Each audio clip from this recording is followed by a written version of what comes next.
Hey everyone, I welcome you all to this incredible platform of learn with मिजू। कैसे ही आप सब अच्छे होंगे, मज़े में होंगे और अच्छे से अपने एग्ज़ाम की तैयारी कर रहे होंगे। जैसे कि आपको मालूम होना चाहिए, हमने यहाँ पे अकाउंट्स की क्लासेस स्टार्ट की थी JKSSB finance account assistant exam के लिए। तो इससे पहले हमने काफ़ी सारे लेक्चर अपलोड कर लिए, एटलीस्ट 6 लेक्चर अपलोड किए। वो वीडियो अगर आपने नहीं देखे हुए, मैं आपको बोलूँगा पहले आप वो वीडियो देखना, तभी आपको आज की इस सेशन की समझ आएगी। और ये क्लासेस बहुत ही ज़्यादा इंपॉर्टेंट हैं, ठीक है, अगर आपको बेस बनाना है अकाउंटिंग सीखने के लिए। ठीक है, आपके सिलेबस में लगभग ये 30 मार्क्स का रहता है, तो इसीलिए ये इंपॉर्टेंट हो जाता है। तो आज हमारे पास यहाँ पे टॉप 100 अकाउंटिंग टर्म्स जो है ना कंप्लीट हो जाएंगी। तो आपने इस वीडियो को भी एंड तक देखना है और वीडियो के एंड में कमेंट बॉक्स में ज़रूर बताना है कि आप में से कितने एस्पायरेंट्स ने हमारे ये 100 के 100 टर्म्स यूट्यूब से देख लिए और नोट किए हैं। ठीक है, इससे काफ़ी सारी चीज़ें आप सीखोगे और आपका एक अच्छा बेस बन जाएगा। ठीक है, बाकी वाले जो टॉपिक रहेंगे ना, फिर वो आपको समझने में ज़्यादा मुश्किल नहीं आएगी। बाकी अगर आपको हमारे PDFs चाहिए, प्रैक्टिस टेस्ट चाहिए with paid group subscription, WhatsApp number screen पे दिया गया है, इस नंबर पे आप मैसेज करेंगे, आपको बाकी का प्रोसीजर बता दिया जाएगा। ठीक है, हम अपना टाइम बिना वेस्ट किए अपने वीडियो को कंटिन्यू करते हैं। टेलीग्राम को ज़रूर फॉलो कर लेना, ठीक है, लिंक आपको डिस्क्रिप्शन या फिर कमेंट बॉक्स में मिल जाएगा। साथ ही साथ आपको व्हाट्सएप चैनल को भी फॉलो करना है फर्दर अपडेट्स के लिए। ठीक है, लेट्स बिगिन। तो आज हमारे पास 65 नंबर टर्म रहने वाला है प्रोविजन। अब प्रोविजन क्या होता है, देखिए यहाँ पे लिखा गया है मनी केप्ट असाइड, ऐसा पैसा जो आप असाइड रखते हैं। इसका मतलब क्या हुआ, देखिए प्रोविजन का मीनिंग होता है पहले से थोड़ा पैसा जो है ना आप अलग कर लेते हैं कि आने वाले खर्चे या फिर नुकसान के लिए हमें ये पैसा काम आएगा। ठीक है, जो होने के चांसेस हों इन फ्यूचर। ठीक है, उसके लिए जो पैसा आप अलग करके रखते हैं, इसी को क्या कहते हैं, प्रोविजन कहते हैं। Money set aside to meet future expenses. तो यहाँ पे आपको समझ आया होगा कि प्रोविजन किस चीज़ को कहा जाता है। ठीक है, example setting aside money for bad debts, आप क्या करते हैं, पैसा जो है अलग करके रख लेते हैं बैड डेट्स के लिए। ठीक है, तो इस तरह से इस चीज़ को याद रखना है। सिंपल आप क्या याद रखोगे, प्रोविजन इज इन अमाउंट, ये एक अमाउंट होता है। ठीक है, set aside out of profit to meet a known liability or expected loss. ठीक है, the exact amount of which is not known. इसमें आपको क्या याद रखना है, देखें ये जो अमाउंट होता है ना प्रोविजन में, जो आप अमाउंट अलग करके रखते हैं, मतलब मान के चलो आप क्या करते हैं, अपने पैसों में से कुछ अमाउंट्स अलग करके रख देते हैं कि हो सकता है मुझे फ्यूचर में कोई लॉस वगैरह होगा तो ये अमाउंट मुझे वहाँ पे काम आएगा। तो इन सिंपल वर्डिंग ये आप याद रखेंगे। ठीक है, लेकिन जो नुकसान या खर्चा होता है ना, इसमें चांसेस होते हैं। ज़रूरी नहीं है कि नुकसान आपको होगा, लेकिन चांसेस रहते हैं जहाँ पे, तो इसीलिए आप क्या करते हैं, प्रोविजन बनाते हैं। तो समझ आया होगा, प्रोविजन मनी केप्ट असाइड। ठीक है, एग्जाम्पल के तौर पे ना मान के चलते हैं आप प्रोविजन किसके लिए रखते हैं, बैड डेट के लिए। अब बैड डेट मैंने आपको समझाया था लास्ट वीडियो सेशन में, तभी तो मैंने कहा ये टर्म्स बहुत ज़्यादा इंपॉर्टेंट हो जाती हैं। देखिए अगर कोई कस्टमर है ना, उसने क्या किया, आपको 1,00,000 रुपीज़ देना है। ठीक है, मान के चलते हैं कोई कस्टमर है आपका, उसने आपको कितना पैसा देना है, लगभग 1,00,000, और लगता है कि उसमें वो जो है ₹5,000 रिकवर नहीं होंगे, हमें ये लगता है। ठीक है, तो हम क्या करते हैं, प्रोविजन बना के रखते हैं। ठीक है, कितने का, बैड डेट का, यानी 5,000 का। तो मतलब फ्यूचर लॉस के लिए पहले से आपको क्या करनी है, तैयारी करनी है।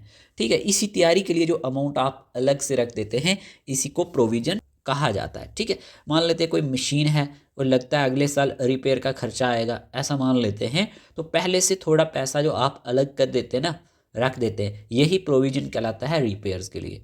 तो प्रोविजन क्या हुआ, सिंपली आप क्या याद रखोगे, फ्यूचर लॉस का डर। ठीक है, जिसमें आपको क्या हो, फ्यूचर लॉस का डर हो, और आप क्या करते हैं, पहले से पैसे अलग करके रख देते हैं। ठीक है, बस इतनी चीज़ आपने याद रखनी है। पहले से आप क्या कर देते हैं, पहले से आप पैसे अलग करके रख देते हैं। आप पैसे क्या करते हैं, अलग रख देते हैं इस चीज़ के लिए। इस तरह से आप याद रख लेना कि ये चीज़ आपको भूले ना। तो प्रोविजन एक्सपेक्टेड लॉस और एक्सपेंस में आता है। ठीक है, और सेविंग जो होती है ना, आप आपके माइंड में क्वेश्चन आया होगा, फिर सेविंग क्या हुई, सेविंग जनरल फ्यूचर यूज़ के लिए होता है, लेकिन प्रोविजन हमारे पास एक्सपेक्टेड लॉस और एक्सपेंसेस के लिए होता है। तो अब आपको इसमें कोई कन्फ्यूजन नहीं होना चाहिए। अब हमारे सामने जो 66 नंबर पे टर्म दिया गया है रिजर्व। अब रिजर्व क्या होता है, यहाँ पे क्या लिखा गया है, सेव्ड प्रॉफिट। समझना, पहले मैं आपको इस तरह से सिंपल लैंग्वेज में समझा देता हूँ। देखिए रिजर्व का मीनिंग होता है प्रॉफिट में से थोड़े पैसे अलग रखना। किस में से, प्रॉफिट में से। ये चीज़ याद रख लेना। जो आपको प्रॉफिट हुआ होगा ना, उसमें से आप क्या करेंगे, थोड़े से पैसे अलग रखेंगे। किस लिए रखेंगे? फ्यूचर यूज़ के लिए या फिर बिजनेस की सेफ्टी के लिए। क्या कहा मैंने? फ्यूचर यूज़ के लिए या फिर बिजनेस की सेफ्टी के लिए। तो इसमें आप इतना याद रखोगे, ये पार्ट ऑफ प्रॉफिट माना जाता है। किसका पार्ट है ये? Part of profit. ठीक है, जो पहला पॉइंट आपको याद रखना है, kept aside for a future use or safety, not for any specific loss. ये किसी स्पेसिफिक लॉस के लिए नहीं रखा जाता। ठीक है, ये बनाया जाता है आफ्टर प्रॉफिट, और ये कंपलसरी भी नहीं है। ठीक है, कोई ज़रूरी नहीं है बनाना, नॉट कंपलसरी। ठीक है, कंपलसरी भी नहीं होता, ना ही इसमें फिक्स्ड पर्पज़ कोई होता। तो आप क्या याद रखेंगे? रिजर्व का मीनिंग क्या होता है? प्रॉफिट में से थोड़ा सा पैसा अलग रखना फ्यूचर के लिए या फिर बिजनेस की सेफ्टी के लिए। खुद से आप रख देते हैं कि कोई पता नहीं होता। ठीक है, कोई स्पेसिफिक नुकसान या खर्चा इसमें फिक्स नहीं रहता। ठीक है, बस फ्यूचर के लिए बचाना होता है। तो ये चीज़ आप याद रखेंगे। इन सिंपल, रिजर्व क्या है? Reserve is the portion of profit set aside for future use, जो आप किस लिए असाइड रखते हैं? फ्यूचर यूज के लिए। ठीक है, or strengthening the financial position of the business, ताकि किसको स्ट्रेंथन किया जाए? किसको स्ट्रेंथन किया जाए?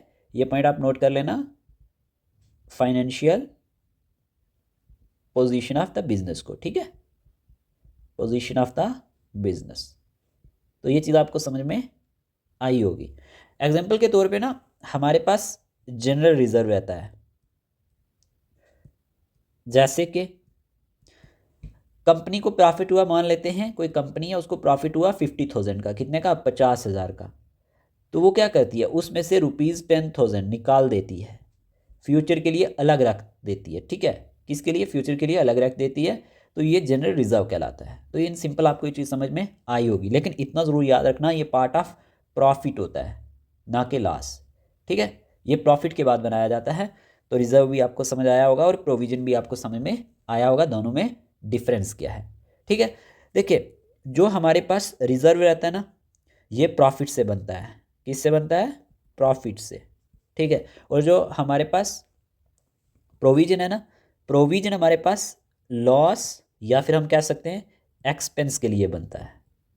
लॉस या फिर एक्सपेंस के लिए, दोनों में फ़र्क समझ आया? रिजर्व कब बनता है? प्रॉफिट से बनता है। और प्रोविजन लॉस एक्सपेंस के लिए बनता है, जो आप पैसा क्या करते हैं?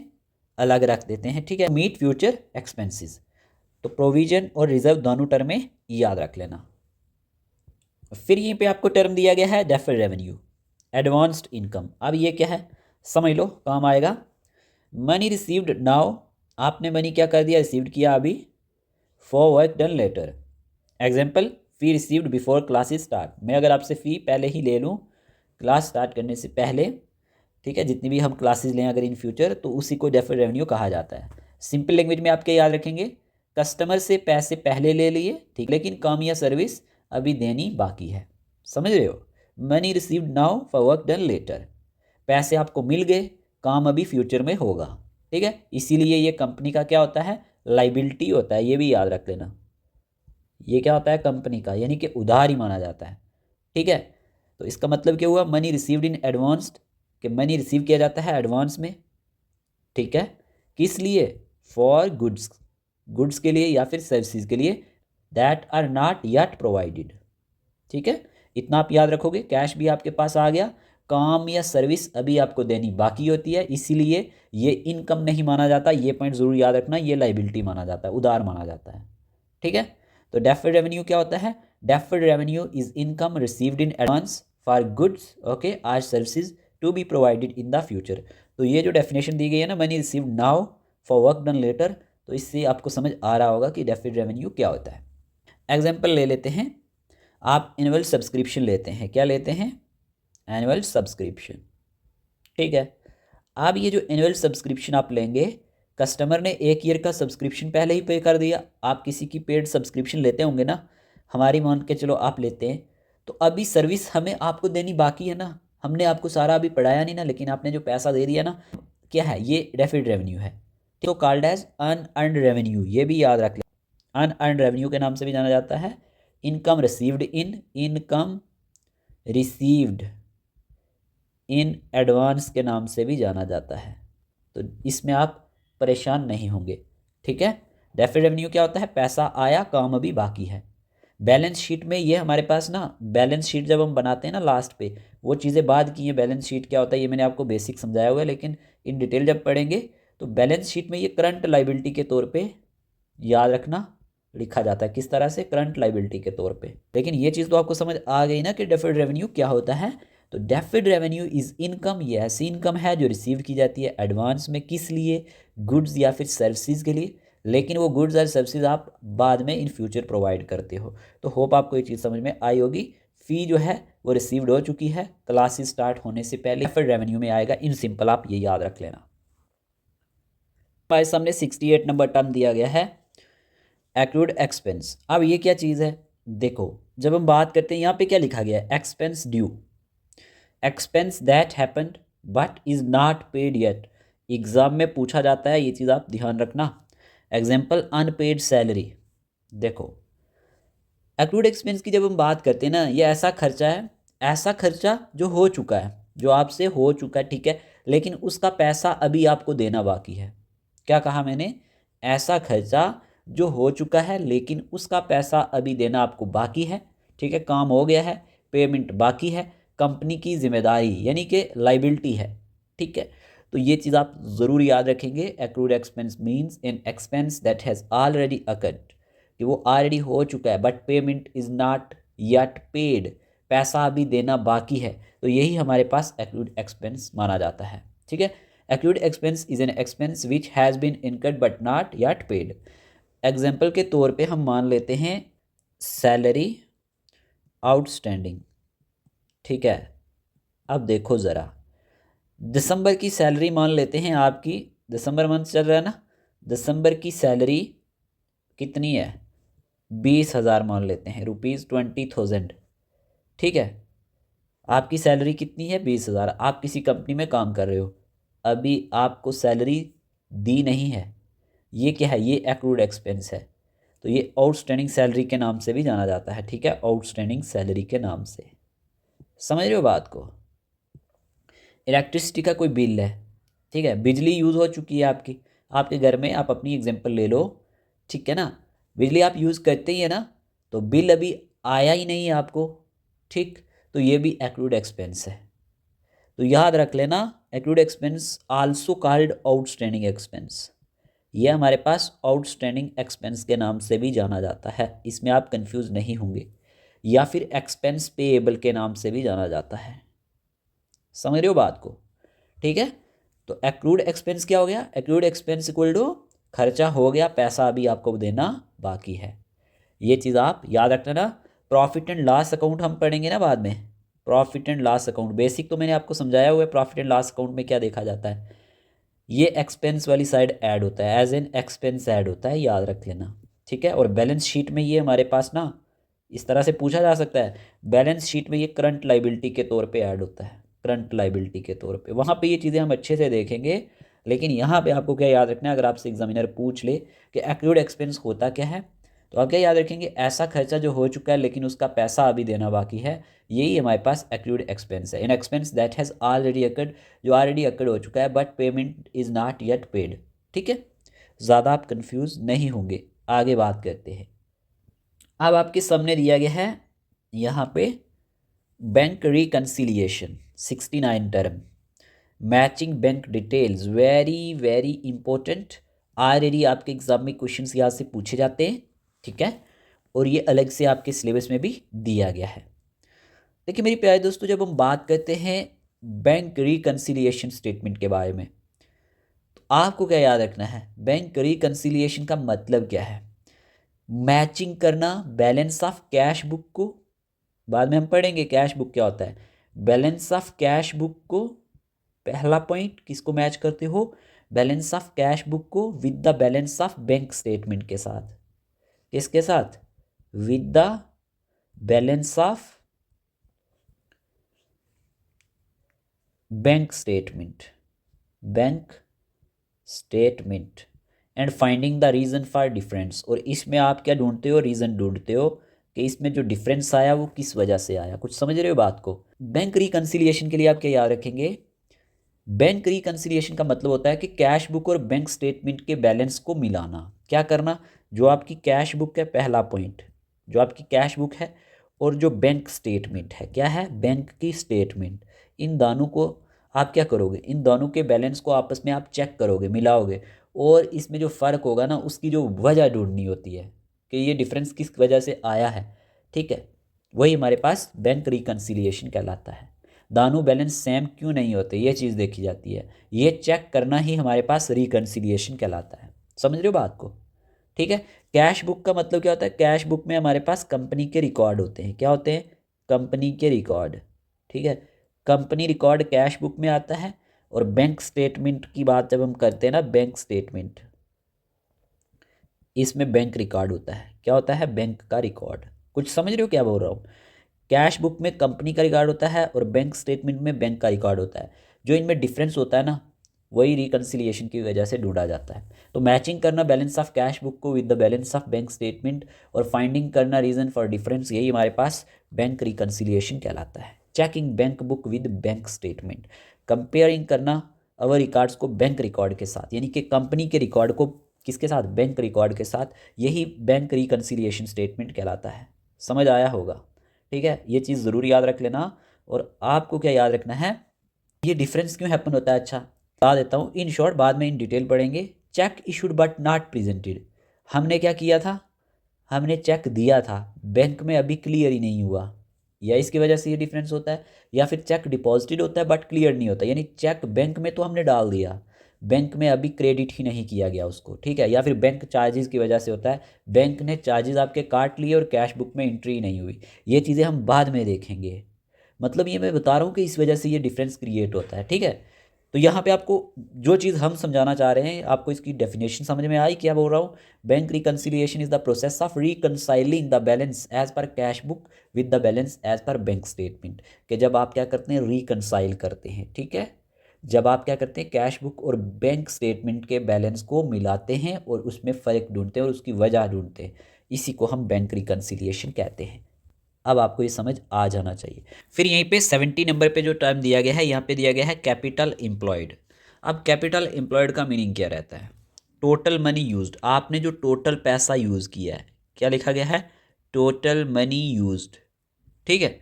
टोटल मनी यूज्ड किस लिए यूज़ करते हैं, इन रनिंग द बिजनेस, बिजनेस को चलाने के लिए जो आप टोटल मनी यूज़ करते हैं वही कैपिटल एम्प्लॉयड कहलाता है। इसमें आपके पास एसेट्स भी रहते हैं और माइनस लाइबिलिटीज़ भी रहती हैं। समझ रहे हो बात को। तो आपसे अगर कोई पूछ ले कैपिटल एम्प्लॉयड का मीनिंग क्या है, आप क्या कहेंगे, the total amount of money used in the business to earn profit, और इससे क्या कमाना, प्रॉफिट कमाना, ठीक है। ये बिजनेस में लगा हुआ क्या होता है, टोटल पैसा होता है, टोटल पैसा। इसमें लॉन्ग टर्म फंड्स भी आ जाते हैं, लॉन्ग टर्म फंड्स, ठीक है, प्लस वर्किंग कैपिटल आ जाता है। वर्किंग कैपिटल के बारे में मैंने लास्ट वीडियो सेशन में आपको बताया था, अगर आपको याद है तो अच्छी बात है, अगर नहीं याद तो वीडियो ज़रूर देख लेना, ठीक है। तो कैपिटल एम्प्लॉयड के बारे में आप क्या याद रखेंगे, बिजनेस में लगा हुआ टोटल पैसा जिससे कंपनी काम करती है, क्या करती है, काम करती है और प्रॉफिट कमाती है। क्लियर, इतना याद रखना है। ये ओनर का पैसा होता है, इसमें लॉन्ग टर्म लोन्स भी रहते हैं, सब मिलाकर ये हमारे पास कैपिटल एम्प्लॉयड कहलाता है। तो capital employed is the total capital, इसमें टोटल कैपिटल जो रहती है ना, ठीक है, जो इन्वेस्टेड की जाती है, किस में इन्वेस्ट की जाती है, बिजनेस में, इन्वेस्टेड इन द बिजनेस, ठीक है, इन the business for earning profit, किस लिए की जाती है, प्रॉफिट को अर्न करने के लिए की जाती है। समझ आया होगा, ठीक है। तो इतना आप ज़रूर याद रख लेना, ठीक है। तो इसमें इतना ज़रूर याद रख लेना कि हमारे पास क्या रहता है, total assets minus current liabilities, ठीक है, करंट लाइबिलिटीज़, ये चीज़ ज़रूर याद रख लेना। तो इन सिंपल वर्डिंग आपने क्या याद रखना है, कैपिटल एम्प्लॉयड का मतलब होता है बिजनेस में लगा हुआ टोटल पैसा। अब देखो 71 नंबर पे जो टर्म दी गई है ना, पेटी कैश दिया गया है, very important term, very important, exam में क्वेश्चन आ चुका है इस पे, स्मॉल कैश, ठीक है। अब देखो आप सोच रहे होंगे ये स्मॉल कैश क्या हुआ, स्मॉल कैश होता है जो रखा जाता है टिन्नी छोटे छोटे एक्सपेंसेस के लिए। Example cash for buying pens, आप क्या करते हैं, ऑफिस के लिए पेन को खरीदते हैं, ठीक है, और उसमें जो आप पैसे देते हैं ना पेन को खरीदने के लिए, वही पेटी कैश में आ जाता है। तो सिंपल आप क्या याद रखोगे, small amount of cash, small amount of cash, clear. Kept for किसके लिए रखा जाता है? स्मॉल डेली एक्सपेंसेस के लिए। ठीक है, इतना आप याद रख लेना। जितने भी छोटे छोटे खर्चे रहते हैं ना ऑफिस में, जो रोज़ के एक्सपेंसेस होते हैं ऑफिस के लिए, वही हमारे पास पेटी कैश में आता है। ठीक है, तो पेटी कैश का आप क्या याद रखेंगे? ऑफिस में रखा हुआ थोड़ा सा कैश जो छोटे छोटे डेली खर्चों के लिए जिसका यूज़ रहता है, जैसे चाय पानी हो गया, पेन पेपर के लिए, करियर पोस्टेज के लिए, तो ये चीज़ें आप याद रखेंगे। इसमें आप इतना याद रखेंगे, पेटी cash is a small amount of cash kept in the office, जो कहाँ पे रखा जाता है? ऑफिस में रखा जाता है, kept in the office. Clear. To meet किसको मीट करने के लिए? कौन सी नीड को पूरा करने के लिए? Small day to day expenses के लिए। ठीक है, अच्छा ये किस में रिकॉर्ड किया जाता है? याद रख लेना, ये रिकॉर्ड किया जाता है पेटी कैश बुक में। ठीक है, किस में? नोट कर लो। वेयर रिकॉर्डेड कहाँ पे रिकॉर्ड किया जाता है? ये क्वेश्चन पूछा जाता है। रिकॉर्ड किया जाता है पेटी कैश बुक में। एक पॉइंट तो ये नोट करोगे, और किसके द्वारा? याद रख लेना, पेटी कैशियर के द्वारा। ठीक है, एक पॉइंट और नोट करोगे, और वो क्या पॉइंट है जो सबसे इंपॉर्टेंट है, जो एग्जाम में पूछा जा चुका है? ये जो सिस्टम है ना, पेटी कैश सिस्टम, ये एक और नाम से जाना जाता है, वेरी इंपॉर्टेंट, जो एग्जाम में आ चुका है। इम्प्रेस्ड सिस्टम के नाम से जाना जाता है। किस नाम से? इम्प्रेस्ड सिस्टम के नाम से। ये छोटी छोटी बातें ज़रूर नोट किया करो, सीधा वन लाइनर क्वेश्चन एग्जाम में आता है। तो इम्प्रेस्ड सिस्टम के नाम से यही पेटी कैश सिस्टम जाना जाता है। समझ आया? पेटी कैश क्या होता है? छोटे खर्चों का कैश, जिसमें मैंने आपको बता दिया ऑफिस के चाय पानी पेन पेपर के लिए ये सारी चीज़ें इसी में आती हैं। होप आपको ये समझ आया होगा। आगे बढ़ते हैं। अब देखें ज़रा, यहाँ पे 72 टर्म क्या दिया गया है? Trade discount. क्या दिया गया? Trade discount. क्लियर। अब सुनो, डिस्काउंट ऑन गुड्स, ये डिस्काउंट किस पे दिया जाता है? गुड्स पे दिया जाता है। डिस्काउंट गिवन टू बायर्स, ये बायर्स को दिया जाता है on buying goods in bulk. Example, shop owner gets 10% off. ध्यान से समझना मैं क्या कह रहा हूँ, आपको जो चीज़ याद रखनी है। Trade discount means discount allowed by seller. ये किसके द्वारा अलाउड किया जाता है? अलाउड किया जाता है मेरे प्यारे दोस्तों, याद रख लेना, सेलर के द्वारा। ठीक है, किसको? बायर को। ये चीज़ याद रख लेना, टू बायर। किस पे दिया जाता है? याद रख लेना, ऑन द लीस्ट प्राइस पे, ऑन द लीस्ट प्राइस। ये पॉइंट नोट कर लेना। यूजली किस लिए दिया जाता है? याद रख लेना, यूजली फॉर बल्क परचेज। ठीक। अब यहां पे आप क्या याद रखोगे? मैंने आपको ये बोला कि ये ट्रेड डिस्काउंट जो है, ये डिस्काउंट अलाउड किया जाता है सेलर के द्वारा बायर को लिस्ट प्राइस पे, यूजली बल्क परचेज पे। तो लिस्ट प्राइस पर जो ये जो डिस्काउंट है ना, ये यहाँ से हमें समझ में आया कि ये लिस्ट प्राइस पर मिलता है। ठीक है, ये चीज़ याद रख लेना। इन सिंपल वर्डिंग क्या याद रखोगे कि ट्रेड डिस्काउंट जो होता है, सेलर जो डिस्काउंट बायर को देता है लिस्ट प्राइस पर, ज़्यादा क्वांटिटी या फिर बिजनेस डील की वजह से। ठीक है, कोई भी सेलर होगा ना, ये बायर को क्या देगा? डिस्काउंट देगा। किस वजह से देता है? आपको पता ही है, जब आप कोई ज़्यादा क्वांटिटी में चीज़ खरीदते हैं या फिर आपकी कोई बिजनेस डील होती है, उसी वजह से देगा। तो इसमें एक चीज़ आपको जो याद रखनी है ना, बिल में क्या होता है, जब बिल बनता है ना, तो बिल में पहले से कम रेट होता है। ये जब बिल बनता है उससे पहले ही ये रेट आपको कम कर दिया जाता है, अलग से अकाउंट में ये चीज़ रिकॉर्ड नहीं होती। ठीक है, मान के चलो यहाँ पे एक एग्जांपल दे रहा हूँ। एग्जांपल क्या है? एग्जांपल आप याद रखेंगे कि लिस्ट प्राइस है कितनी? लिस्ट प्राइस है यहाँ पे इक्वल टू ₹1000। ठीक, तो यहाँ पे जो ट्रेड डिस्काउंट आपको मिलेगा ना, क्या चीज़? Trade discount. ट्रेड डिस्काउंट अगर मान लेते हैं आपको यहाँ पे दिया जाता है 10%, तो मुझे बताओ ₹1000 में 10% कितना आएगा डिस्काउंट? डिस्काउंट मेरे प्यारे दोस्तों 100 रुपये का आ जाएगा। डिस्काउंट कितना आ जाएगा? ₹100 का।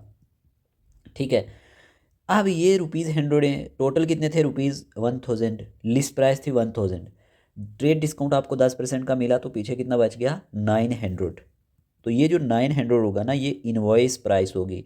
आपने अगर लास्ट वीडियो सेशन मेरा देखा था तो मैंने आपको इनवॉइस के बारे में पढ़ाया था, इसलिए तो कह रहा हूँ ना डेली कि आपको ये चीज़ें याद रखनी है। तो 900 यहाँ पे इनवॉइस प्राइस रहेगी। और अकाउंटिंग में क्या रहेगा प्यारे दोस्तों, अकाउंटिंग में हमारे पास इन्हीं 900 रुपीज़ का रिकॉर्ड होगा।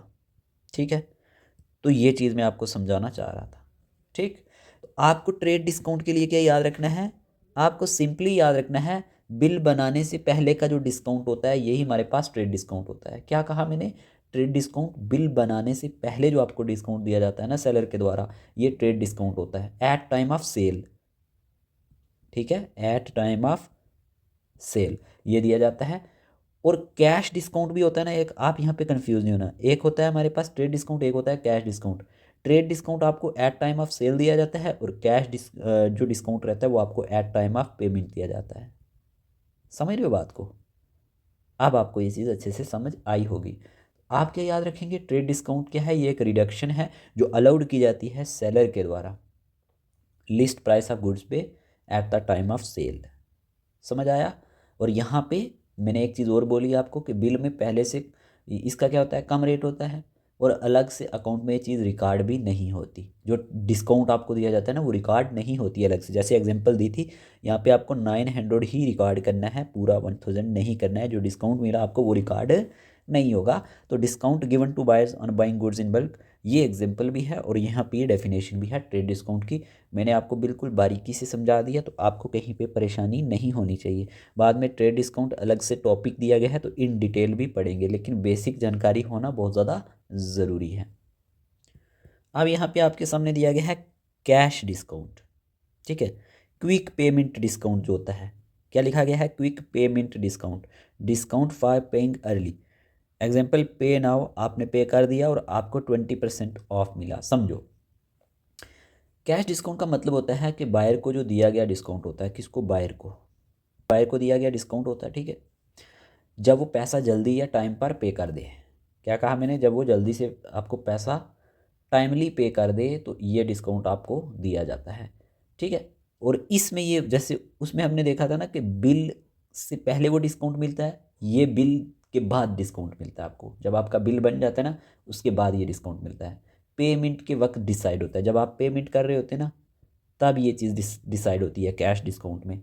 और अकाउंटिंग में ये चीज़ रिकॉर्ड होती है। डिफरेंस दोनों में ये है, अपोजिट है बिल्कुल उसका। और अकाउंटिंग में ये चीज़ क्या होती है, रिकॉर्ड होती है। ठीक है, तो cash discount means discount allowed to the buyer. किसको अलाउड किया जाएगा, बायर को अलाउड किया जाएगा, अलाउड टू द बायर। ठीक है, clear, for making payment quickly और ऑन टाइम। ठीक है जी, तो कैश डिस्काउंट क्या हो गया, cash discount is a reduction, ये भी एक रिडक्शन है। जैसे हमने in case of trade discount देखा था, अलाउड टू द बायर, ये अलाउड किया जाता है बायर को फॉर पेमेंट ऑफ कैश के लिए। ठीक है, एग्जाम्पल के तौर पे ना सिंपल वे में समझो, गुड्स सोल्ड, गुड्स सोल्ड यहाँ पे हमारे पास है ₹1000। गुड्स सोल्ड का मतलब क्या हो गया, जो गुड्स बेचेंगे। और इसमें कैश डिस्काउंट आपको मिला 5%। कितना मिला, 5%। किस लिए, अर्ली पेमेंट के लिए। आपने अर्ली पेमेंट कर दी, पहले पेमेंट कर दी। ठीक है, 5% आपको क्या मिल गया, डिस्काउंट।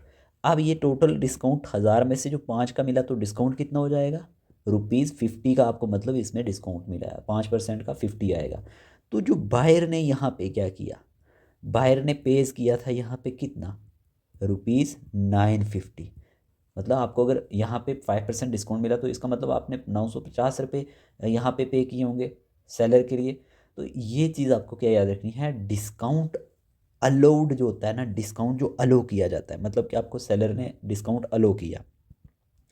ये बाद की बातें हैं लेकिन थोड़ा समझ लो, डिस्काउंट अलाउड जो होता है ना ये एक एक्सपेंस होता है सेलर के लिए। ये क्या होता है, सेलर के लिए एक एक्सपेंस होता है। और बायर के लिए, जो ख़रीदता है ना, बायर के लिए ये क्या होता है, बायर के लिए ये डिस्काउंट रिसीव्ड होता है। क्या होता है, डिस्काउंट रिसीव्ड, बायर के लिए डिस्काउंट रिसीव्ड और सेलर बेचने वाले के लिए एक्सपेंस। और डिस्काउंट रिसीव्ड यानी कि बायर के लिए ये इनकम मानी जाती है। समझ आया होगा। तो आप क्या याद रखेंगे, कैश डिस्काउंट, कैश डिस्काउंट का मतलब क्या है, जल्दी पेमेंट करने का जो आपको इनाम मिलता है। मतलब आप जल्दी से जो पेमेंट कर देते हैं ना और उसके ऊपर आपको जो रिवार्ड मिलता है ना, वही हमारे पास कैश डिस्काउंट है। और याद रखना ये किस में दिखाया जाता है, प्रॉफिट P&L अकाउंट में, प्रॉफिट एंड लॉस अकाउंट में। इसकी प्रॉपर जर्नल एंट्री होती है, याद रख लेना। और कैश डिस्काउंट के बारे में शॉर्ट में आप क्या याद रखोगे, कैश डिस्काउंट मेरी प्यारी दोस्तों पेमेंट टाइम आपको मिलता है, जब आप पेमेंट करते हो पेमेंट के टाइम आपको कैश डिस्काउंट मिलता है। और ट्रेड डिस्काउंट जो पढ़ा ना ऊपर हमने, ट्रेड डिस्काउंट सेल टाइम मिलता है। तो दोनों में ये डिफरेंस याद रखोगे। तो कैश डिस्काउंट भी समझ आया होगा और ट्रेड डिस्काउंट भी आपको समझ आया होगा, दोनों अपोजिट हैं एक दूसरे के। क्लियर। फिर यहीं पे दिया गया हमारे पास 74 नंबर पे बैंक चार्जेस, ठीक है, मतलब जो बैंक की फ़ी रहती है। आप सुनो ज़रा, बैंक चार्जेस का मतलब क्या होता है, बैंक चार्जेस का मतलब होता है कि बैंक जो फ़ी या चार्जेस काट लेता है अपनी सर्विसेज के बदले। अपनी सर्विसेज के बदले बैंक क्या करता है, फ़ी वगैरह काट लेता है, कोई भी चार्जेस जो भी रहते हैं, जैसे एटीएम चार्ज हो गया, ठीक है ना, एटीएम चार्जेस हो गया, ठीक है, चेक के रिलेटेड हो गया, ठीक है, चेक, ठीक है, ये वाले चार्जेस जो हो गए, अकाउंट मेंटेनेंस चार्जेस जो हो गए, अकाउंट मेंटेनेंस चार्जेस, ये कौन काट लेता है, बैंक, ठीक है। तो आप क्या याद रखेंगे, bank charges means charge by the bank for providing banking service, जैसे कि बैंक सर्विसेज का खर्चा जो होता है ये अकाउंट से डायरेक्ट कट हो जाता है, ठीक है, और बिजनेस का एक्सपेंस माना जाता है ये। तो आप सिंपली क्या याद रखेंगे, बैंक चार्जेस आर एक्सपेंसेस, ये क्या होते हैं, एक्सपेंसेस होते हैं। Bank charges are expenses charged by the bank for providing banking services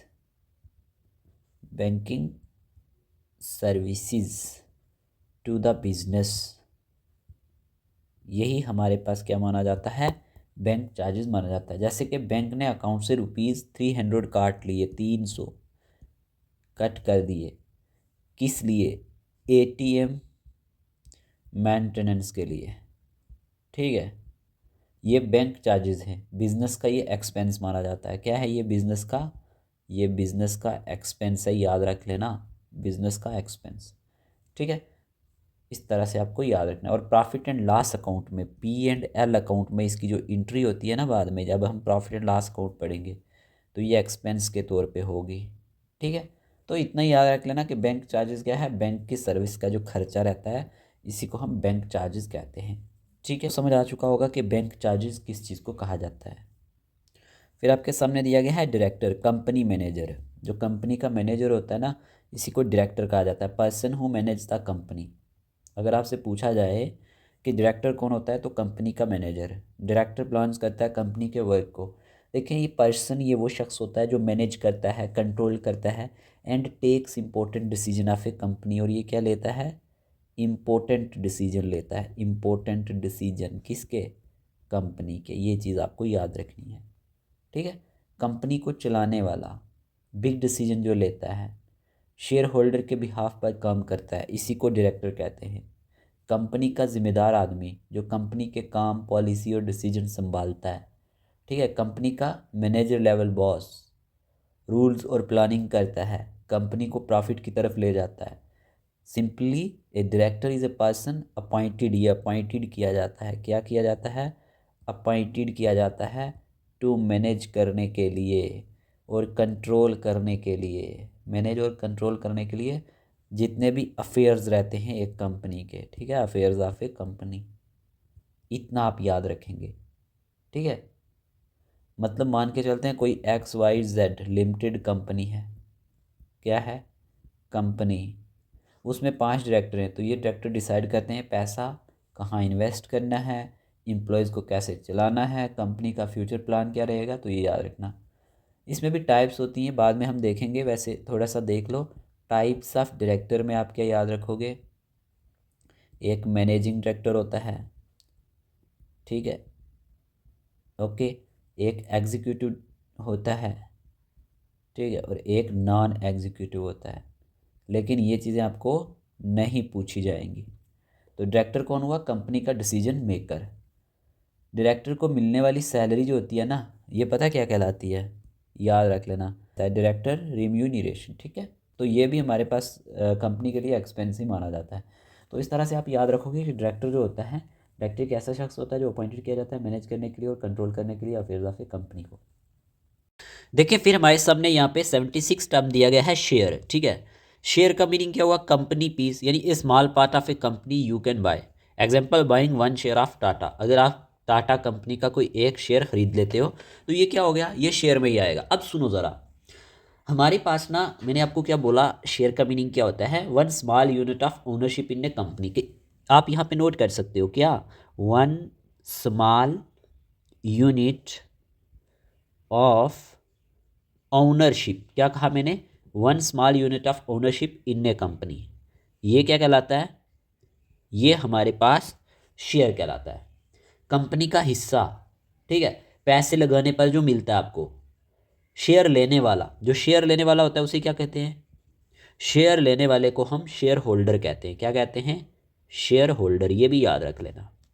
तो आप क्या याद रखेंगे, शेयर का मीनिंग है कंपनी का छोटा सा हिस्सा जो हम खरीदते हैं, जो बाय करते हैं, उसके बदले कंपनी का पार्ट हमें मिलता है। ठीक है, और शेयर लेने वाला जो होता है उसे क्या कहते हैं, शेयर होल्डर कहते हैं। याद रख लेना, क्या कहा मैंने, शेयर लेने वाले को शेयर होल्डर कहते हैं। तो सिंपल डेफिनेशन आप क्या याद रखोगे, a share is a small unit of capital. ये क्या होता है, एक स्मॉल यूनिट होता है कैपिटल ऑफ ए कंपनी का। तो होप आपको ये चीज़ क्लियर हुई होगी। एग्जाम्पल के तौर पे ना, कंपनी का कैपिटल है, मान के चलते हैं यहाँ पे 1 लाख। कंपनी कैपिटल कितना है, कंपनी का कैपिटल है, मान लेते हैं 1 लाख, ऐसे एग्जाम्पल के तौर पे। तो टोटल शेयर उसमें कितना है, मान लेते हैं टोटल शेयर उसमें 1000 है। ठीक है, 1000 का आपका टोटल शेयर है। तो 1 शेयर किसके बराबर हो जाएगा, मुझे बताओ। 1 शेयर इक्वल टू, एक शेयर किसके बराबर हो जाएगा, टोटल शेयर अगर 1000 है तो एक शेयर ₹100 के बराबर हो जाएगा। तो अगर आप 10 शेयर्स लेते हो, मतलब मान के चलते हैं आप ही हो, तो आप इसमें से कितने शेयर लेते हो, आप इसमें से 10 शेयर ले लेते हो। ठीक है, तो आप कंपनी के कितने % ओनर में गिने जाओगे, अप्रॉक्सीमेटली 10 शेयर अगर आप लेते हो तो 1%। ठीक है, तो 1% शेयर जो होगा वो आपको मिल जाएगा कंपनी का, यही हमारे पास शेयर कहलाता है। ठीक है, तो आपको क्या याद रखना है, टाइप्स ऑफ शेयर भी होता है, टाइप्स ऑफ शेयर, नोट कर लेना कापी पे, टाइप्स ऑफ शेयर। आप क्या याद रखोगे टाइप्स ऑफ शेयर में, यहाँ पे आपको याद रखना है कि एक होता है इक्विटी शेयर। क्या होता है, इक्विटी शेयर, और दूसरा होता है हमारे पास प्रेफरेंस शेयर। समझ रहे हो, इक्विटी शेयर की जब बात होती है ना, इसमें हमारे पास प्रॉफिट एंड लॉस दोनों में हिस्सा आता है, प्रॉफिट भी इसमें आ जाता है और लॉस भी आ जाता है। तो दोनों में जो हिस्सा होता है ना, ये इक्विटी शेयर में आता है। लेकिन जो प्रेफरेंस शेयर होता है ना, इसमें सिर्फ फिक्स्ड हमारे पास क्या रहते हैं, डिविडेंड रहते हैं। ठीक है, डिविडेंड, ये याद रख लेना।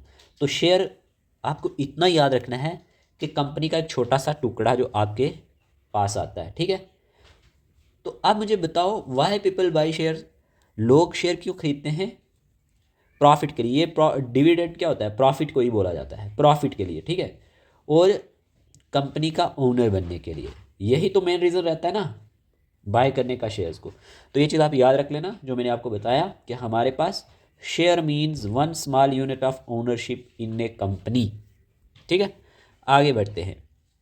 अब हमारे सामने यहाँ पे दिया गया है डिविडेंड, प्रॉफिट शेयर को कहा जाता है। ठीक है, profit given to shareholders, जब आप क्या देते हैं, जब क्या दिया जाता है, प्रॉफिट दिया जाता है, किसको, शेयर होल्डर को। अभी बताया ना शेयर होल्डर क्या होता है, तो इसी को हम क्या कहते हैं, profit given to shareholder, ये डिविडेंड में आता है। एग्जांपल, कंपनी पेज रुपीज़ 5 पर शेयर, कंपनी आपको कितना पे करती है, ₹5 पर शेयर। अब समझना, डिविडेंड का मतलब होता है कि means the part of profit. ये क्या होता है, पार्ट होता है किसका, प्रॉफिट का, part of profit that A company, जो क्या होता है कि एक कंपनी किसको देती है, gives to its shareholder. ठीक है, जो कंपनी किसको देती है, शेयर होल्डर को देती है। यानी कि ये कंपनी का क्या होता है, प्रॉफिट होता है। ठीक है, उस प्रॉफिट का हिस्सा शेयर होल्डर को मिलता है और ये रिवार्ड होता है एक किस्म का, ठीक है। ये रिवार्ड होता है इन्वेस्टमेंट का, जो भी आपने यहाँ पे इन्वेस्टमेंट की होगी तो उसका रिवार्ड आपको मिलेगा। तो डिविडेंड सिंपली याद रखोगे, कंपनी अपने प्रॉफिट में से जो पैसा शेयर होल्डर को देती है, ठीक है, उससे डिविडेंड कहते हैं। समझ आया कि कंपनी क्या करती है, अपने प्रॉफिट में से जो पैसा किसको दे देती है, शेयर होल्डर को दे देती है, इसी को डिविडेंड कहते हैं। ये प्रॉफिट का हिस्सा माना जाता है, शेयर रखने का रिवॉर्ड आपको दिया जाता है, साल में 1 या 2 बार ये आपको ज़रूर मिलता है, ठीक है।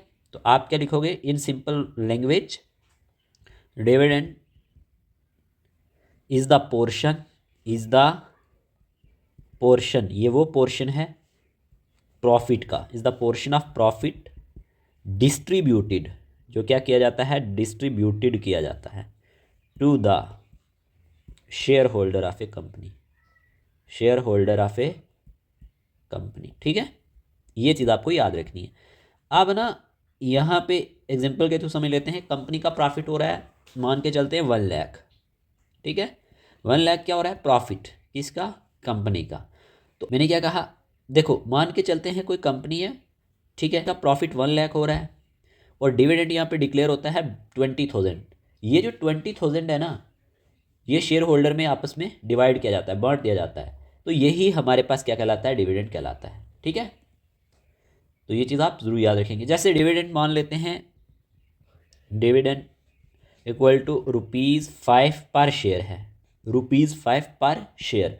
तो आपके पास कितने शेयर हैं, आपके पास मान के चलते हैं 100 शेयर्स है, तो डिविडेंड क्या हो जाएगा, डिविडेंड टोटल कितना हो जाएगा, डिविडेंड यहाँ पे 500 हो जाएगा, यही होगा ना। तो इस तरह से इन चीज़ों को याद रखना है। देखो यहाँ पे ना टाइप्स ऑफ डिविडेंड भी होता है, क्या कहा मैंने, टाइप्स भी होती हैं इसकी, ठीक है, टाइप्स। एक होता है इंटरिम डिविडेंड, ठीक है, जो साल के बीच आपको दिया जाता है, ठीक है, इन द ईयर, ठीक है। और एक होता है फाइनल डिविडेंड। अब ये क्या है, ये साल के एंड पे दिया जाता है, at the end of year, at the end of year. याद रखना है, एक इंटरिम डिविडेंड होता है जो साल के बीच आपको दिया जाता है इन द ईयर, और एक at the end of year दिया जाता है। तो डिविडेंड क्या समझे आप, प्रॉफिट का हिस्सा जो शेयर होल्डर को मिलता है, ठीक है। तो ये चीज़ आप याद रख लेना।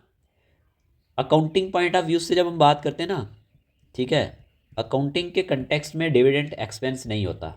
एक चीज़ ये याद रखनी है, ये क्या होता है, ये प्रॉफिट एप्रोप्रिएशन होता है। क्या होता है, प्रॉफिट एप्रोप्रिएशन। देखो एक एक पॉइंट नोट कर लेना, कहीं से भी एग्जामिनर क्वेश्चन बना सकता है, तो आप कुछ भी छोड़ नहीं सकते। फिर हमारे सामने दिया गया है bond, loan paper, paper showing government company borrowed money, example buying government bonds. Simple सी लैंग्वेज में समझो बॉन्ड क्या होता है। बॉन्ड का मतलब होता है कंपनी या गवर्नमेंट से दिया गया लोन। क्या कहा मैंने, कंपनी या गवर्नमेंट से दिया गया लोन जिसका इंटरेस्ट जो है ना फिक्स्ड होता है। क्या कहा मैंने, जिसका इंटरेस्ट क्या होता है, फिक्स्ड होता है, और टाइम के बाद पैसा वापस भी मिलता है इसमें। तो ये चीज़ आप याद रखेंगे। तो बॉन्ड के बारे में आप ये याद रख लेना, ये एक रिटर्न प्रॉमिस होता है। क्या होता है, रिटर्न प्रॉमिस, नोट करो, रिटर्न प्रॉमिस होता है वेयर, जहाँ पे एक कंपनी, वेयर एक कंपनी आर गवर्नमेंट, या कोई गवर्नमेंट जो है बारोज करती है, क्या करती है, बारोज करती है मनी को।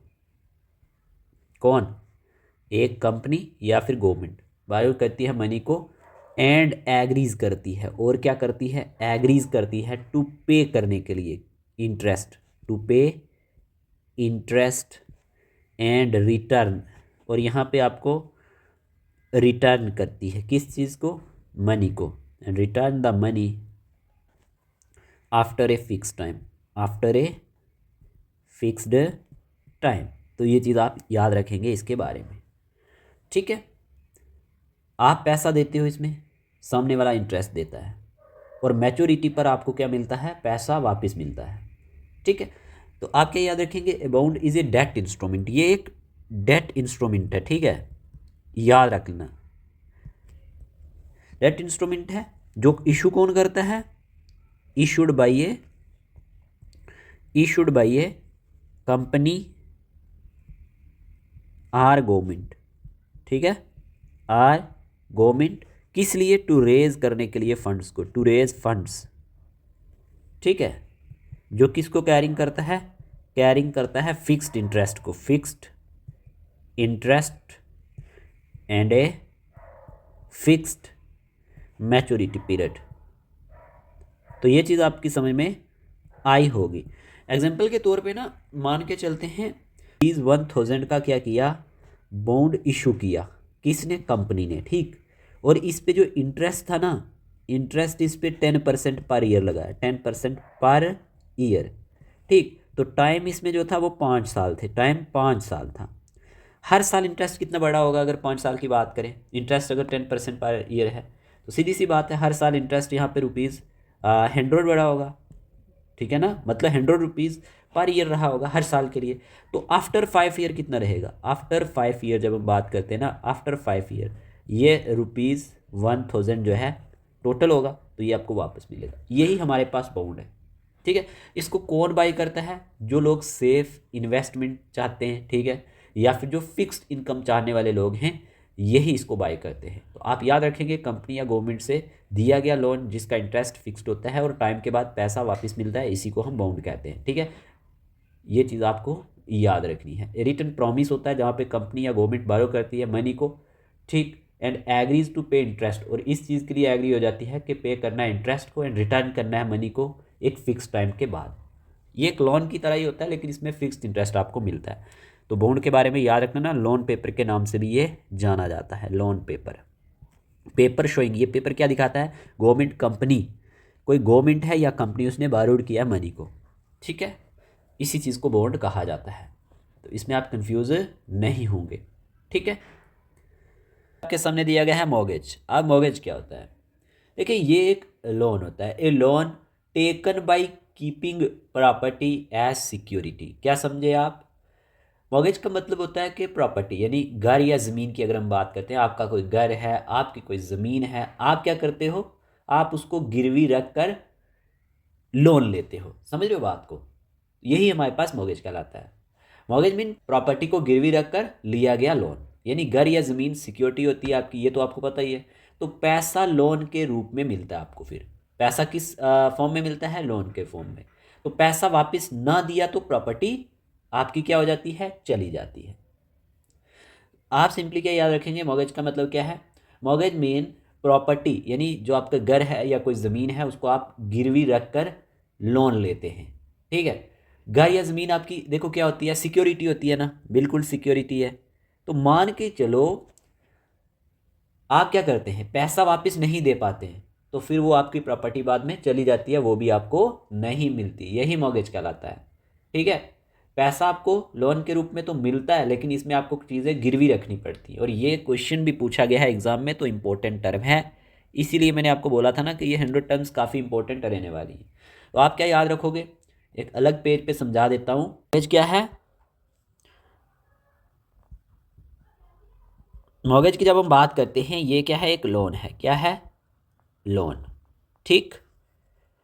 सिक्योर्ड, जो क्या किया जाता है, सिक्योर्ड किया जाता है किसके द्वारा, इमूवेबल प्रॉपर्टी के द्वारा, ठीक है, इमूवेबल प्रॉपर्टी के द्वारा, सच एज, जिसमें क्या आ जाता है, लैंड आर बिल्डिंग। समझ रहे हो बात को, तो ये चीज़ आप ज़रूर याद रखेंगे। मान के चलते हैं आपने बैंक से 10 लाख का लोन लिया, कितने का, ₹10 लाख का, ये आपने क्या लिया, लोन लिया। तो आपने सिक्योरिटी के लिए, आपकी सिक्योरिटी क्या है, आपका घर है, बिल्कुल। तो ये लोन जो है ये मॉर्गेज लोन कहलाता है, क्यों, घर आप अपना क्या करते हो, गिरवी रखते हो, घर गिरवी है, जब तक लोन आपका क्लियर नहीं होता, तो यही हमारे पास मॉर्गेज कहलाता है। तो सिंपल आप याद रख लेना, वन लाइन में, प्रॉपर्टी गिरवी रखकर जो लोन लिया जाता है वो हमारे पास मॉर्गेज कहलाता है, a loan taken by keeping property as security. तो इसमें आपको कोई कंफ्यूजन नहीं होना चाहिए, क्या कहा मैंने, a loan taken by keeping property में आपका क्या क्या आता है, जो आपकी मेन चीज़ें हैं, जैसे हाउस हो गया, आपकी लैंड हो गई, ये चीज़ें आप गिरवी रखोगे एज सिक्योरिटी के तौर पे, ठीक है ना। तो यही हमारे पास मॉर्गेज कहलाता है, एग्जाम में पूछा जाता है, तो आप इसमें परेशान नहीं होंगे। तो यहाँ पे भी क्या लिखा गया है, loan taken by keeping house land as security, bank gives home loan, जैसे कि आपको बैंक देता है किसका लोन, घर का लोन, लेकिन आपको काफ़ी सारी चीज़ें गिरवी भी रखनी पड़ती हैं। फिर हमारे पास क्या दिया गया है, फिर आपके सामने जो टर्म दी गई है ना, वेरी इंपॉर्टेंट, एमोटाइजेशन। अब ये क्या है, स्लोली रिड्यूस कॉस्ट। दोनों ही टर्म आपस में इंपॉर्टेंट है, ठीक है, मार्क कर लो, दोनों ही इंपॉर्टेंट हैं। तो हो सकता है फिर एग्जाम में देखने को मिले। यहाँ पे क्या लिखा गया, gradual reduction of intangible asset cost. देखो एक होता है टेंजिबल, आपने कंप्यूटर में भी पढ़ा होगा, और एक होता है इनटेंजिबल।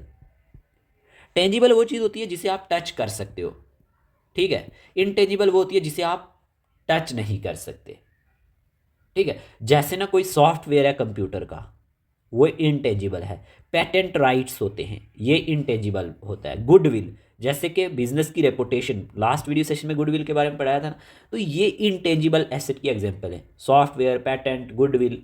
आपने क्या किया, एग्जांपल के तौर पे सॉफ्टवेयर है, उसकी कीमत है 10,000, आपने 10,000 में किसी सॉफ्टवेयर को खरीदा, उसे 5 साल तक आपको यूज़ करना है। कितने साल तक, 5 साल तक। हर साल का खर्चा मान लो ₹2000 आ रहा है आपको, तो इस प्रोसेस को क्या कहते हैं, एमोटाइजेशन कहते हैं। महंगी चीज़ का खर्चा धीरे धीरे, ठीक है, जो आता है ना, इसी को क्या कहते हैं, एमोटाइजेशन, ठीक है, समझ आ गया। डेप्रीसिएशन भी होता है ना, डेप्रीसिएशन, दोनों में फर्क समझना। एक होता है डेप्रीसिएशन और एक होता है एमोटाइजेशन। दोनों में क्या डिफरेंस है, ये जो डेप्रीसिएशन होता है, मैंने आपको पढ़ाया था वियर एंड टेयर, ये हमारे पास ना मशीन और बिल्डिंग्स वगैरह के लिए रहता है, जो लॉन्ग टर्म एसेट्स होते हैं, ठीक है। और एमोटाइजेशन जो है ना, ये सॉफ्टवेयर, गुडविल, इंटेंजिबल एसेट्स के लिए रहता है। जो ग्रेजुअल रिडक्शन आता है ना इंटेंजिबल एसेट की कॉस्ट में, मतलब इंटेंजिबल एसेट्स जितने भी, मतलब कोई पेटेंट राइट्स हो गए, आपकी गुडविल है बिजनेस की, मतलब उसकी जो रेपुटेशन है, उसमें ग्रेजुअल रिडक्शन आना, उसकी कॉस्ट में मतलब क्या आना, उसकी कीमत में थोड़ा सा कमी आना साल दर साल, यही हमारे पास एमोटाइजेशन कहलाता है, ठीक है। Example, reducing cost of A patent each year. एक कोई पेटेंट राइट है आपके, उनकी हर साल कॉस्ट कम होती जा रही, तो ये किस में आएगा, एमोटाइजेशन में आएगा। फ़र्क समझ आया होगा, इस तरह से इस चीज़ को याद रखना है, तो इसमें आपको कंफ्यूज नहीं होना है। एमोटाइजेशन की बात करें, ये क्या है, एक सिस्टमैटिक एलोकेशन है cost of N intangible assets का ओवर इट्स यूजफुल लाइफ, ठीक है।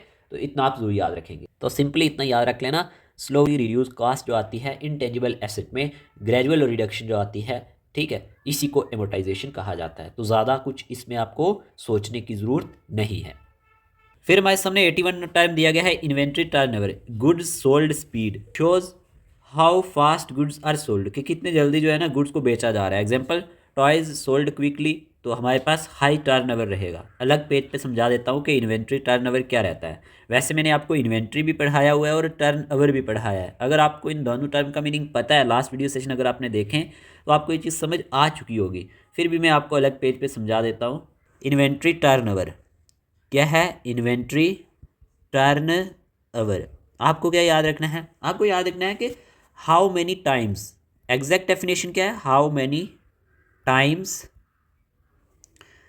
स्टॉक, स्टॉक के बारे में मैंने आपको पढ़ाया हुआ है। स्टॉक इज सोल्ड, ठीक है, एंड रिप्लेस्ड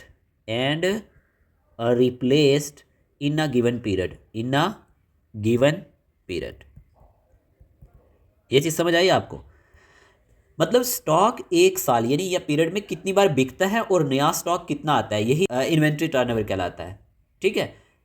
तो इसमें आपको क्या याद रखना है, एग्जांपल के तौर पे ना, स्टॉक जो है, stock sold in a year, in a year हमारे पास अगर हम मान लेते हैं कितना है, लगभग 4 लाख है, 4 लाख है, ठीक है, जो आपने एक साल में बेचा। और एवरेज स्टॉक आपके पास कितना है, एवरेज स्टॉक मान लेते हैं ₹1,00,000, ठीक है। तो मतलब क्या हुआ, मतलब इसका यह है कि इन्वेंट्री टर्नओवर जो आपका देखने को मिल रहा है वो 4 टाइम्स देखने को मिल रहा है। कितना, 4 टाइम्स, ठीक, मतलब स्टॉक 4 बार घूमकर सेल हुआ है, ठीक है। तो यहाँ पे आपको कैसे समझाएगा, यहाँ पे याद रख लेना, इन्वेंट्री टर्नओवर इक्वल टू किसके बराबर होता है, कॉस्ट ऑफ गुड्स सोल्ड। क्या कहा मैंने, cost of goods sold divided by average inventory. ये फार्मूला इसके बारे में आप याद रख लेना, ठीक है। अगर हाई टर्नओवर होगा ना हमारे पास, हाई टर्नओवर, ठीक, तो स्टॉक जल्दी बिकता है। स्टॉक क्या होता है, जल्दी बिकता है। तो हमारे पास क्या होता है, गुड बिजनेस माना जाता है। और अगर हमारे पास क्या होगा, लो टर्नओवर, क्या होगा, लो टर्नओवर, तो स्टॉक क्या होता है, यानी धीरे बिकता है, तो यहाँ पे प्रॉब्लम क्रिएट होती है। ठीक है, तो आप क्या याद रखेंगे, इन्वेंट्री टर्नओवर है, इसका मीनिंग है कि how many times a business sells and replaces its stock during a period, कि कितना फास्ट जो है हमारे पास स्टॉक जो है बिक रहा है, सोल्ड हो रहा है, बेच रहे हो आप, और ये मेजर करता है बिजनेस की एफिशिएंसी को। तो इतनी चीज़ आपको जरूर याद रखनी है, simple, how many times stock is sold, कितनी मरतबा आपने स्टॉक को सोल्ड किया और रिप्लेस्ड किया एक साल के अंदर या एक गिवन पीरियड के अंदर, ये चीज़ आपको याद रखनी है, how many times a business sells and replaces its stock during a period, यही हमारे पास इन्वेंट्री टर्नओवर कहलाता है। तो यहाँ पे क्या दी गई है डेफिनेशन, गुड्स सोल्ड स्पीड, यानी ये क्या दिखाता है कि हाउ फास्ट, कितने जल्दी आप अपने गुड्स को सोल्ड कर रहे हो। अगर आपके जो टाइज हैं वो क्या हो रहे हैं, जल्दी बिक रहे हैं, तो इसका मतलब आपका हाई टर्नओवर है, आपका बिजनेस बहुत अच्छा चल रहा है। तो ये चीज़ आपको याद रखनी है। फिर हमारे सामने दिया गया है liquidity, quick money ability, how fast assets can become cash, कि कितने जल्दी एसेट्स जो है ना आपके वो कैश में तब्दील हो रहे हैं, यही लिक्विडिटी कहलाता है। Cash is most liquid, cash जो होता है ये क्या होता है, मोस्ट लिक्विड होता है। आप समझने की कोशिश करना। देखें आप क्या नोट करेंगे लिक्विडिटी के बारे में, इसका यूज़ इकोनॉमिक्स में भी होता है। लिक्विडिटी, लिक्विडिटी मीन्स, इसका मतलब है हमारे पास प्यारे दोस्तों, how easily, how easily and quickly assets can B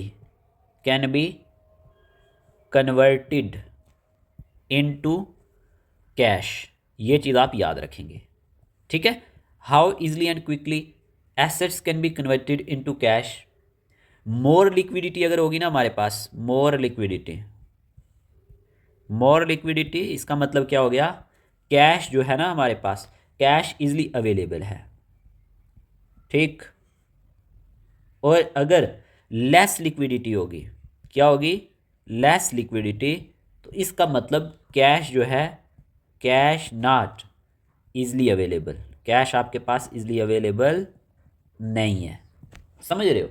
तो लिक्विडिटी का मतलब क्या हुआ, कितनी आसानी और कितनी जल्दी किसी चीज़ को कैश में बदल सकते हैं आप, या बदला जा सकता है, वही लिक्विडिटी कहलाता है। जितनी जल्दी कैश मिले उतनी ज़्यादा लिक्विडिटी होगी।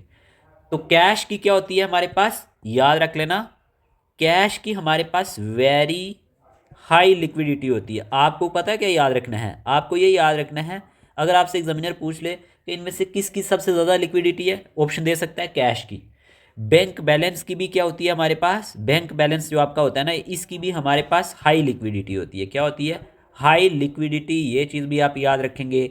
स्टॉक इन्वेंट्री की हमारे पास क्या होती है, स्टॉक इन्वेंट्री की, जो स्टॉक या इन्वेंट्री हमारा होता है ना, इसकी मीडियम लिक्विडिटी होती है। ठीक है, ये टर्में मैंने आपको पढ़ाई हुई हैं, अब आपको कदर आ रही होगी कि इन टर्म्स का यूज़ कितनी बार हो रहा है और क्यों इंपॉर्टेंट है और क्यों मैंने आपको पढ़ाई है। और बिल्डिंग लेड की बात करें, बिल्डिंग लेड की हमारे पास लो लिक्विडिटी होती है। क्या होती है, लो लिक्विडिटी, ये चीज़ याद रख लेना। तो लिक्विडिटी का मतलब क्या पढ़ाया मैंने, लिक्विडिटी आप याद रखोगे कि कैश कितनी जल्दी हमें मिल सकता है, यही लिक्विडिटी कहलाता है। ठीक है, तो आप इतना याद रखेंगे, टू पे short term bills and expenses, इसीलिए पे करने के लिए शॉर्ट टर्म बिल्स को और एक्सपेंसेस को लिक्विडिटी इंपॉर्टेंट हो जाता है। ठीक है, छोटे टाइम के खर्च और बिल्स पे करने के लिए इसका काफ़ी ज़्यादा यूज रहता है। तो liquidity is the ability of a business to meet short term obligations. तो आप क्या याद रखेंगे, liquidity, how easily and quickly assets can be converted into cash. Assets क्या होते हैं, जो आपकी कोई अपनी चीज़ है जिसकी कोई क्या हो, वैल्यू हो। ठीक है, तो ये चीज़ आप याद रखेंगे। लिक्विडिटी बिजनेस की शॉर्ट टर्म पेमेंट करने की कैपेसिटी होती है, इस तरह से भी आप याद रख सकते हैं। तो होप आपको लिक्विडिटी का कंसेप्ट क्लियर समझ आया होगा। ठीक है, आगे बढ़ते हैं। फिर हमारे सामने जो टर्म दी गई है ना, सॉल्वेंसी दिया गया है, पे डेट्स एबिलिटी, एबिलिटी टू पे लॉन्ग टर्म डेट्स, जब आपकी एबिलिटी हो कि आप पे कर सके, किस चीज़ को पे कर सके, लॉन्ग टर्म डेट्स को पे कर सके। Examples, big assets, good solvency. समझने की कोशिश करना, अलग पेज पे समझा देता हूँ।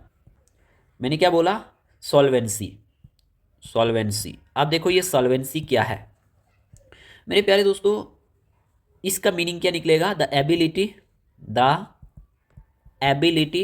Of a business to pay its long term debts. ठीक है, कि जो एबिलिटी होती है एक बिजनेस की कि वो पे कर सकता है लॉन्ग टर्म डेट्स को। लॉन्ग टाइम के जितने भी लोन्स क्या होते हैं, लोन्स होते हैं, उनको जो रीपे करने की पावर होती है ना, यही हमारे पास सॉल्वेंसी कहलाता है। बिजनेस फाइनेंशियली स्ट्रांग है या नहीं है, ये चीज़ें इसमें देखी जाती हैं। आप सिंपल क्या याद रखोगे, सॉल्वेंसी का मतलब है कि बिजनेस की कैपेसिटी के वो लॉन्ग टर्म लोन्स और डेट्स जो आप क्या कर सकते हैं, चुका सकते हैं या नहीं चुका सकते हैं, यही सॉल्वेंसी में आता है। लंबी ड्यूरेशन के लोन, ठीक है, लॉन्ग टर्म जो लोन लेते हैं आप, कंपनी स्टेबल है या नहीं है, ठीक है। एग्जाम्पल के तौर पर ना मान के चलते हैं कंपनी के पास है एसेट्स, और एसेट्स की जो वैल्यू है वो है 10 लाख, कितनी है, ₹10 लाख। तो लॉन्ग टर्म लोन्स की बात करें तो ये कितने हैं, मान लेते हैं 4 लाख, ये क्या है 4 लाख। तो कंपनी सॉल्वेंट है, मतलब यहाँ पे कंपनी क्या है, सॉल्वेंट। अब कंपनी सॉल्वेंट क्यों है, क्योंकि एसेट्स ज़्यादा हैं, कंपनी के पास जो अपनी चीज़ है वो ज़्यादा है। तो सॉल्वेंसी आप क्या याद रखोगे, सॉल्वेंसी के बारे में आप याद रखोगे, यहाँ पे लिख लो long term loan, long term loan चुकाने की पावर, ठीक है।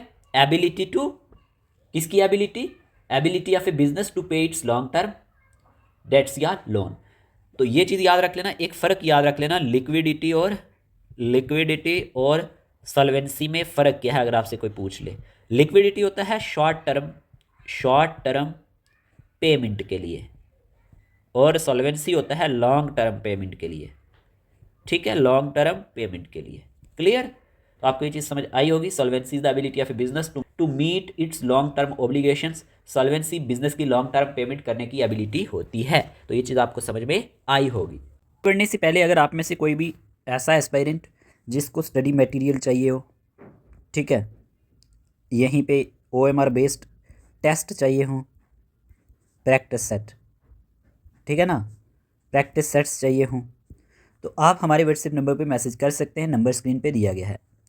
JKSSB finance account assistant study package detail की बात करें तो आपको ये सब कुछ मिल जाएगा, जिसमें GK आपका कवर हो जाएगा, ठीक है, डेली बेसिस पे आपको ये चीज़ें मिलती रहेंगी। इंग्लिश कवर हो जाएगी, स्टैटिस्टिक्स आपको अच्छे से कवर हो जाएगा, अकाउंटेंसी के नोट्स आपके अच्छे से कवर हो जाएंगे डेली बेसिस पे। साइंस के रिलेटेड आपको एग्जाम ओरिएंटेड मटेरियल मिलेगा, ठीक है।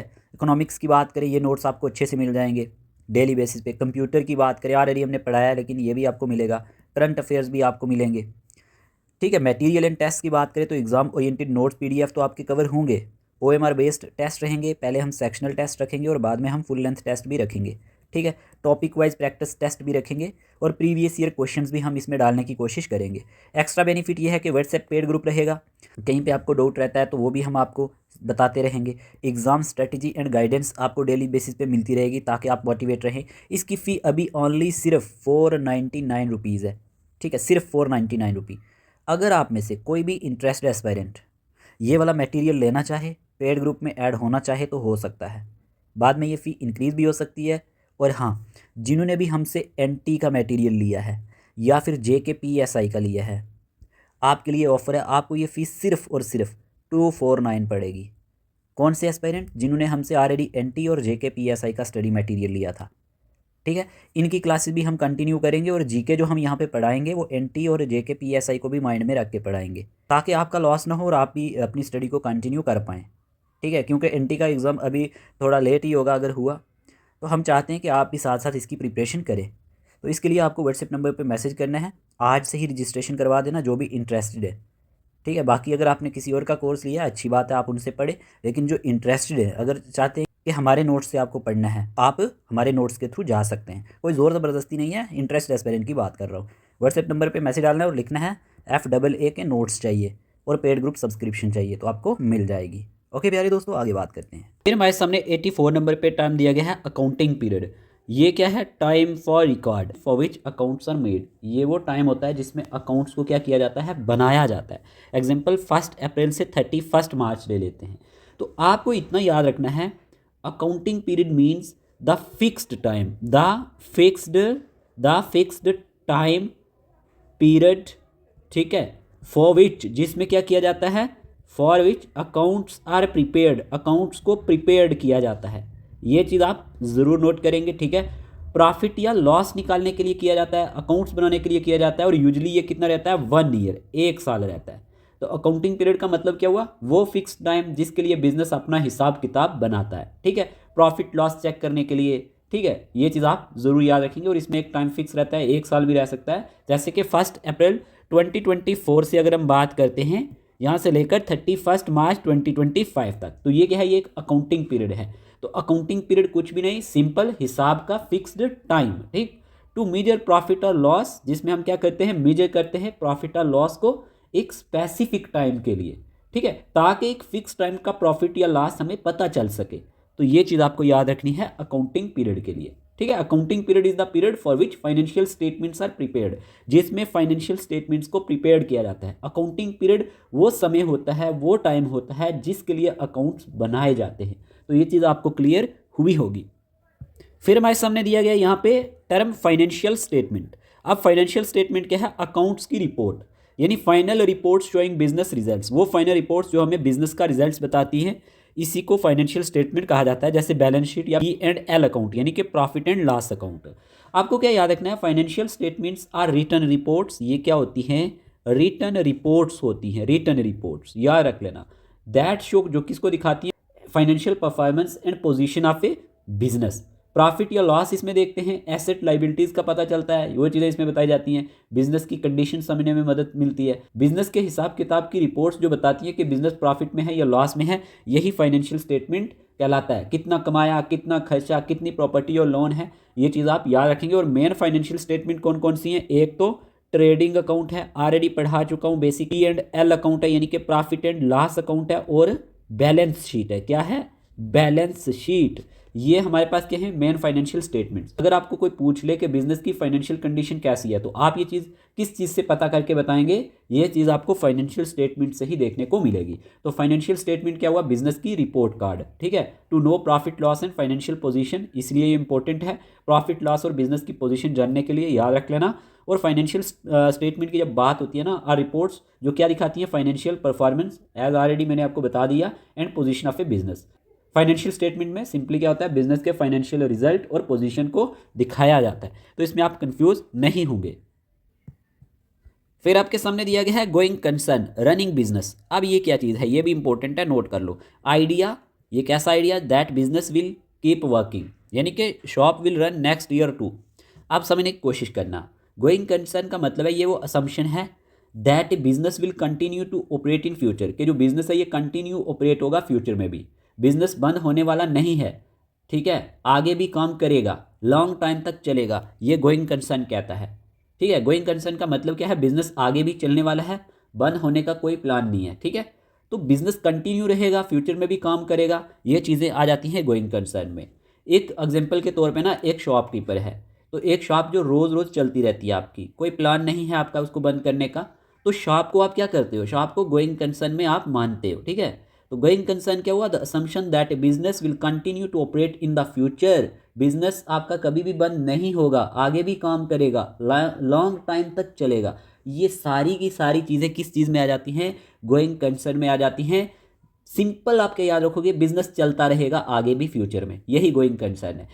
एग्जाम्पल कि ये इंपॉर्टेंट क्यों है, इसमें क्या होता है ना, एसेट्स आर वैल्यूड, और एज्यूमिंग किया जाता है कि एसेट्स की वैल्यू है, और ये एज्यूम किया जाता है कि बिजनेस हमेशा कंटिन्यू रहेगा, और एसेट्स की वैल्यू इस सोच के लिए लगाई जाती है कि बिजनेस आगे भी चलता रहेगा। तो इस तरह से आपको याद रखना है, going concern means a business is expected to continue in the foreseeable future, ठीक है। गोइंग कंसर्न का मतलब है बिजनेस फ्यूचर में भी चलने की एक्सपेक्टेशन होती है, ना कि बंद होने की। तो ये चीज़ आपको समझ में आई होगी। फिर हमारे पास 87 टर्म दी गई है कंसिस्टेंसी। कंसिस्टेंसी यानी सेम मेथड, ये क्या है, using same accounting rules every year. जब आप क्या करते हैं, ये बहुत ही इंपॉर्टेंट टर्म है, याद रख लेना, इन पे क्वेश्चन आते हैं। Using same accounting rules every year, जब आप क्या यूज़ करते हैं, सेम अकाउंटिंग रूल्स हर साल। एग्जाम्पल, सेम डेप्रिसिएशन मेथड आप यूज़ करते हैं। कंसिस्टेंसी का मीनिंग है using the same accounting methods, ठीक, and policies from one period to another. Accounts को कंपेयर करने में ईजी हो जाता है इससे, सेम रूल्स फॉलो किए जाते हैं इसमें, ठीक है, कंसिस्टेंसी में। तो कंसिस्टेंसी का मीनिंग क्या हुआ, एक ही अकाउंटिंग मेथड को हर साल यूज़ करना, पहले जैसे किया आगे भी वैसे ही करना है, ताकि अकाउंट्स कंपेयर करने में इजी हो। ये हम बाद में डेप्रिसिएशन मेथड भी पढ़ेंगे। तो मान के चलते हैं लास्ट ईयर डेप्रिसिएशन मेथड आपने जो यूज़ किया वो स्ट्रेट लाइन था, तो इस साल भी आप क्या करेंगे, स्ट्रेट लाइन मेथड का ही यूज़ करेंगे। ये कंसिस्टेंसी है। तो कंसिस्टेंसी का मतलब क्या हुआ, एक ही मेथड बार बार यूज़ करना। Helps in comparing financial statement over time. ये क्यों ज़रूरी है? ये मदद करता है कंपेयर करने में फाइनेंशियल स्टेटमेंट को ओवर टाइम, और अकाउंट्स को एक साल से दूसरे साल कंपेयर करने में भी ईजी हो जाता है इसमें। और इन सिंपल आप क्या याद रखोगे, consistency is the use of the same accounting methods over periods. कि कंसिस्टेंसी का मतलब है कि एक जैसी अकाउंटिंग मेथड्स हर पीरियड में यूज़ करना। तो दोनों में आपको ये चीज़ समझ आ गई कि गोइंग कंसर्न क्या चीज़ है और कंसिस्टेंसी क्या है। आपके सामने टर्म दिया गया है यहाँ पे मटेरियलिटी। अब ये क्या चीज़ है? Important items. Only important items must be clearly shown. Example, ₹1 pencil not important. याद रखना ये टर्म काफ़ी ज़्यादा इंपॉर्टेंट है।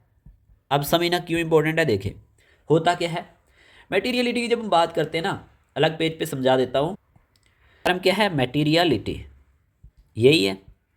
अब समझना ज़रा मैं क्या समझाने की कोशिश कर रहा हूँ। इसका मीन क्या है? मीन है हमारे पास how important a piece of information is for decision making. जितनी भी इंपॉर्टेंट चीज़ें होंगी ना, ठीक है, जितनी भी हमारे पास इंपॉर्टेंट चीज़ें होंगी ना, वो हमारे पास क्या है? मटेरियल। वो क्या है? मटेरियल। अनइम्पॉर्टेंट चीज़ें जितनी भी होंगी वो मटेरियल में नहीं आएंगी। टी का मतलब क्या होता है कि किसी इन्फॉर्मेशन की कितनी इंपॉर्टेंस है जो डिसीजन को बदल सकती है। अगर बात इंपॉर्टेंट होगी और डिसीजन पर असर डालेगी तो वो क्या है? इसके लिए मटेरियल है। एग्जाम्पल के तौर पे कोई कंपनी है, कंपनी का प्रॉफिट मान लेते हैं कितना हो रहा है? 10 लाख। ठीक, एरर उसमें आ गया कितने का? एरर आ गया सिर्फ ₹500 का, सिर्फ ₹500 का एरर आ गया इसमें। तो ये मटेरियल नहीं है, नॉट मटेरियल। ये कंपनी को इसका इतना फर्क नहीं पड़ने वाला, तो ये इसमें इसको नहीं काउंट करेगा। लेकिन यहीं पे अगर कितने लाख रुपए में इसको एरर आ गया 2 लाख का, 2 लाख का इसको एरर आ जाता है, तो ये इसके लिए मटेरियल है, ये इसके लिए इंपॉर्टेंट है। क्योंकि बड़ा अमाउंट डिसीजन चेंज कर सकता है, लेकिन ये 500 जो है ना, ये इसके लिए कोई फर्क क्रिएट नहीं करेगा इतना। तो मटेरियलिटी क्या होती है? जो डिसीजन बदल दे, ऐसी चीज़ें। ठीक है, इंपॉर्टेंट क्यों है अकाउंटिंग के लिए? इसीलिए इंपॉर्टेंट है to focus on important information, कि आपको इंपॉर्टेंट इन्फॉर्मेशन पे फोकस करना है एंड इग्नोर करना है स्मॉल डिटेल्स को, ताकि छोटी बातों को इग्नोर करके इंपॉर्टेंट चीज़ों पर ध्यान दिया जाए। ठीक है, तो materiality means the importance of information in financial statement. कि इंपॉर्टेंस कितनी है इन्फॉर्मेशन की फाइनेंशियल स्टेटमेंट में। मटेरियलिटी का मतलब है कि इन्फॉर्मेशन की इंपॉर्टेंस जो डिसीजन को इफेक्ट करे। एग्जाम्पल के तौर पर ना, आप क्या करते हैं, आपके पास 1 लाख है, आपकी एग्जाम्पल ले लेते हैं।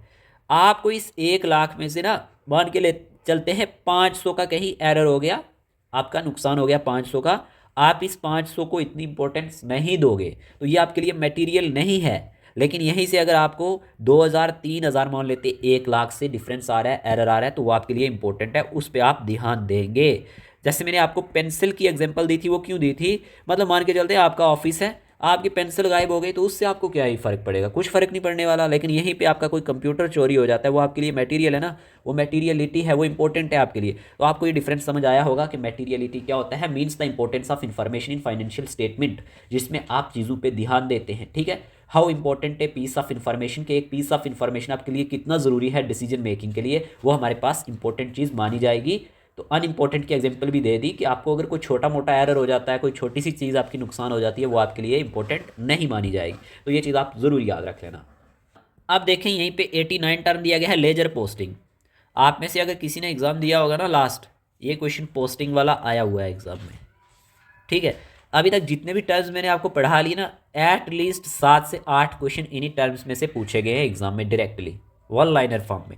तो लेजर पोस्टिंग की बात करें तो मूविंग इंट्रीज को कहा जाता है। जब आप क्या करते हैं, शिफ्टिंग करते हैं इंट्रीज को जर्नल से लेजर में। याद रख लेना, shifting entries from journal to ledger, यही हमारे पास लेजर पोस्टिंग कहलाता है। और ऑप्शन में सिर्फ पोस्टिंग दिया होता है, इसलिए आप कंफ्यूज नहीं होंगे। Writing cash entry in ledger, इसमें आप जैसे लिखते हो कैश एंट्री को लेजर के अंदर, तो आपको याद क्या रखना है, अलग पेज पे समझा देता हूँ। देखो ये इंपॉर्टेंट इसलिए है कि लास्ट जो पेपर हुआ था ना, उसमें ये पूछा गया था, वहाँ पे ऑप्शन में था पोस्टिंग। ठीक, अब देखो लेजर पोस्टिंग होता क्या है। जब हम क्या करते हैं, ट्रांसफरिंग करते हैं। क्या करते हैं? ट्रांसफरिंग करते हैं। किसको ट्रांसफ़र करते हैं? ट्रांसफरिंग इंट्रीज को ट्रांसफ़र करते हैं। फ्रॉम, किससे? फ्रॉम द जर्नल, जो जर्नल बुक है ना, जर्नल से लेजर अकाउंट में। इसी को हम क्या कहते हैं? इसी को हम पोस्टिंग कहते हैं। ठीक है, ये नोट कर लेना। जर्नल क्या है? जर्नल के बारे में ऑलरेडी पढ़ा चुका हूँ। फर्स्ट रिकॉर्ड जो किया जाता है किस पे किया जाता है? जर्नल में किया जाता है। सिंपल। लेजर क्या है? लेजर में हमारे पास फाइनल अकाउंट्स देखे जाते हैं, ठीक है, समझ रहे हो बात को। और एंट्री को जर्नल से लेजर में जो लिखना होता है यही हमारे पास क्या कहलाता है? यही हमारे पास पोस्टिंग कहलाता है, ठीक है। जर्नल में लिखी हुई एंट्री को लेजर के अकाउंट्स में ट्रांसफर करना, पहले जर्नल फिर लेजर, इस प्रोसेस को पोस्टिंग कहते हैं। लेजर तक का जो प्रोसेस है ये हमारे पास पोस्टिंग कहलाता है। हमारे पास क्यों इंपॉर्टेंट है? वाई इंपॉर्टेंट, ये चीज़ नोट कर लेना, ये ज़रूरी क्यों है? टू फाइंड करने के लिए, to find balance of each account, हर एक अकाउंट का बैलेंस फाइंड करने के लिए, ताकि हर अकाउंट का बैलेंस हमें पता चल सके। तो ledger posting is the process of transferring journal entries into ledger account. Ledger posting journal entries को लेजर में लिखने का एक प्रोसेस है। तो यहाँ तक क्लियर हुआ होगा आपको। फिर यहीं पे 90 टर्म दिया गया है। Account payable, money to pay, money business must pay to others, ऐसा पैसा जो बिजनेस को पे करना है दूसरों को, जैसे पे सप्लायर 2000। अब समझने की कोशिश करना, अकाउंट पेएबल का मतलब क्या होता है?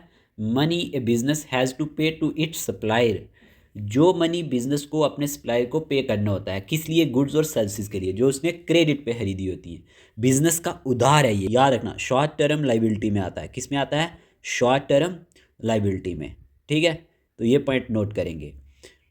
और ये सप्लायर को देना बाकी होता है, ठीक है। तो आप क्या याद रखेंगे? वो पैसा जो बिजनेस को अपने सप्लायर को देना होता है जब माल उधार पर खरीदा हो। तो उधार का माल, पेमेंट अभी बाकी है, बिजनेस की जिम्मेदारी है, यानी कि लाइबिलिटी है कि ये पे करना ही है। मतलब आपने क्या किया? शॉप ने सप्लायर से 20,000 का माल उधार लिया, अभी पेमेंट नहीं की, ये अकाउंट पेएबल कहलाएगा, ठीक है। जो देना बाकी हो, मतलब वो पैसा जो देना बाकी हो वही अकाउंट पेएबल में आता है। बैलेंस शीट में ये किस तरह से लिखा जाता है? ये अंडर लिखा जाता है करंट लाइबिलिटीज़ के तौर पे, ठीक है। तो ये चीज़ आप ज़रूर नोट करेंगे। Accounts payable are amounts payable to supplier for credit purchases. Account payable वो रकम होती है जो सप्लायर को देनी ही होती है। तो ये चीज़ आपको समझ में आ चुकी होगी। इसी का अपोजिट दिया गया है अकाउंट रिसीवेबल। क्या दिया गया है? रिसीवेबल।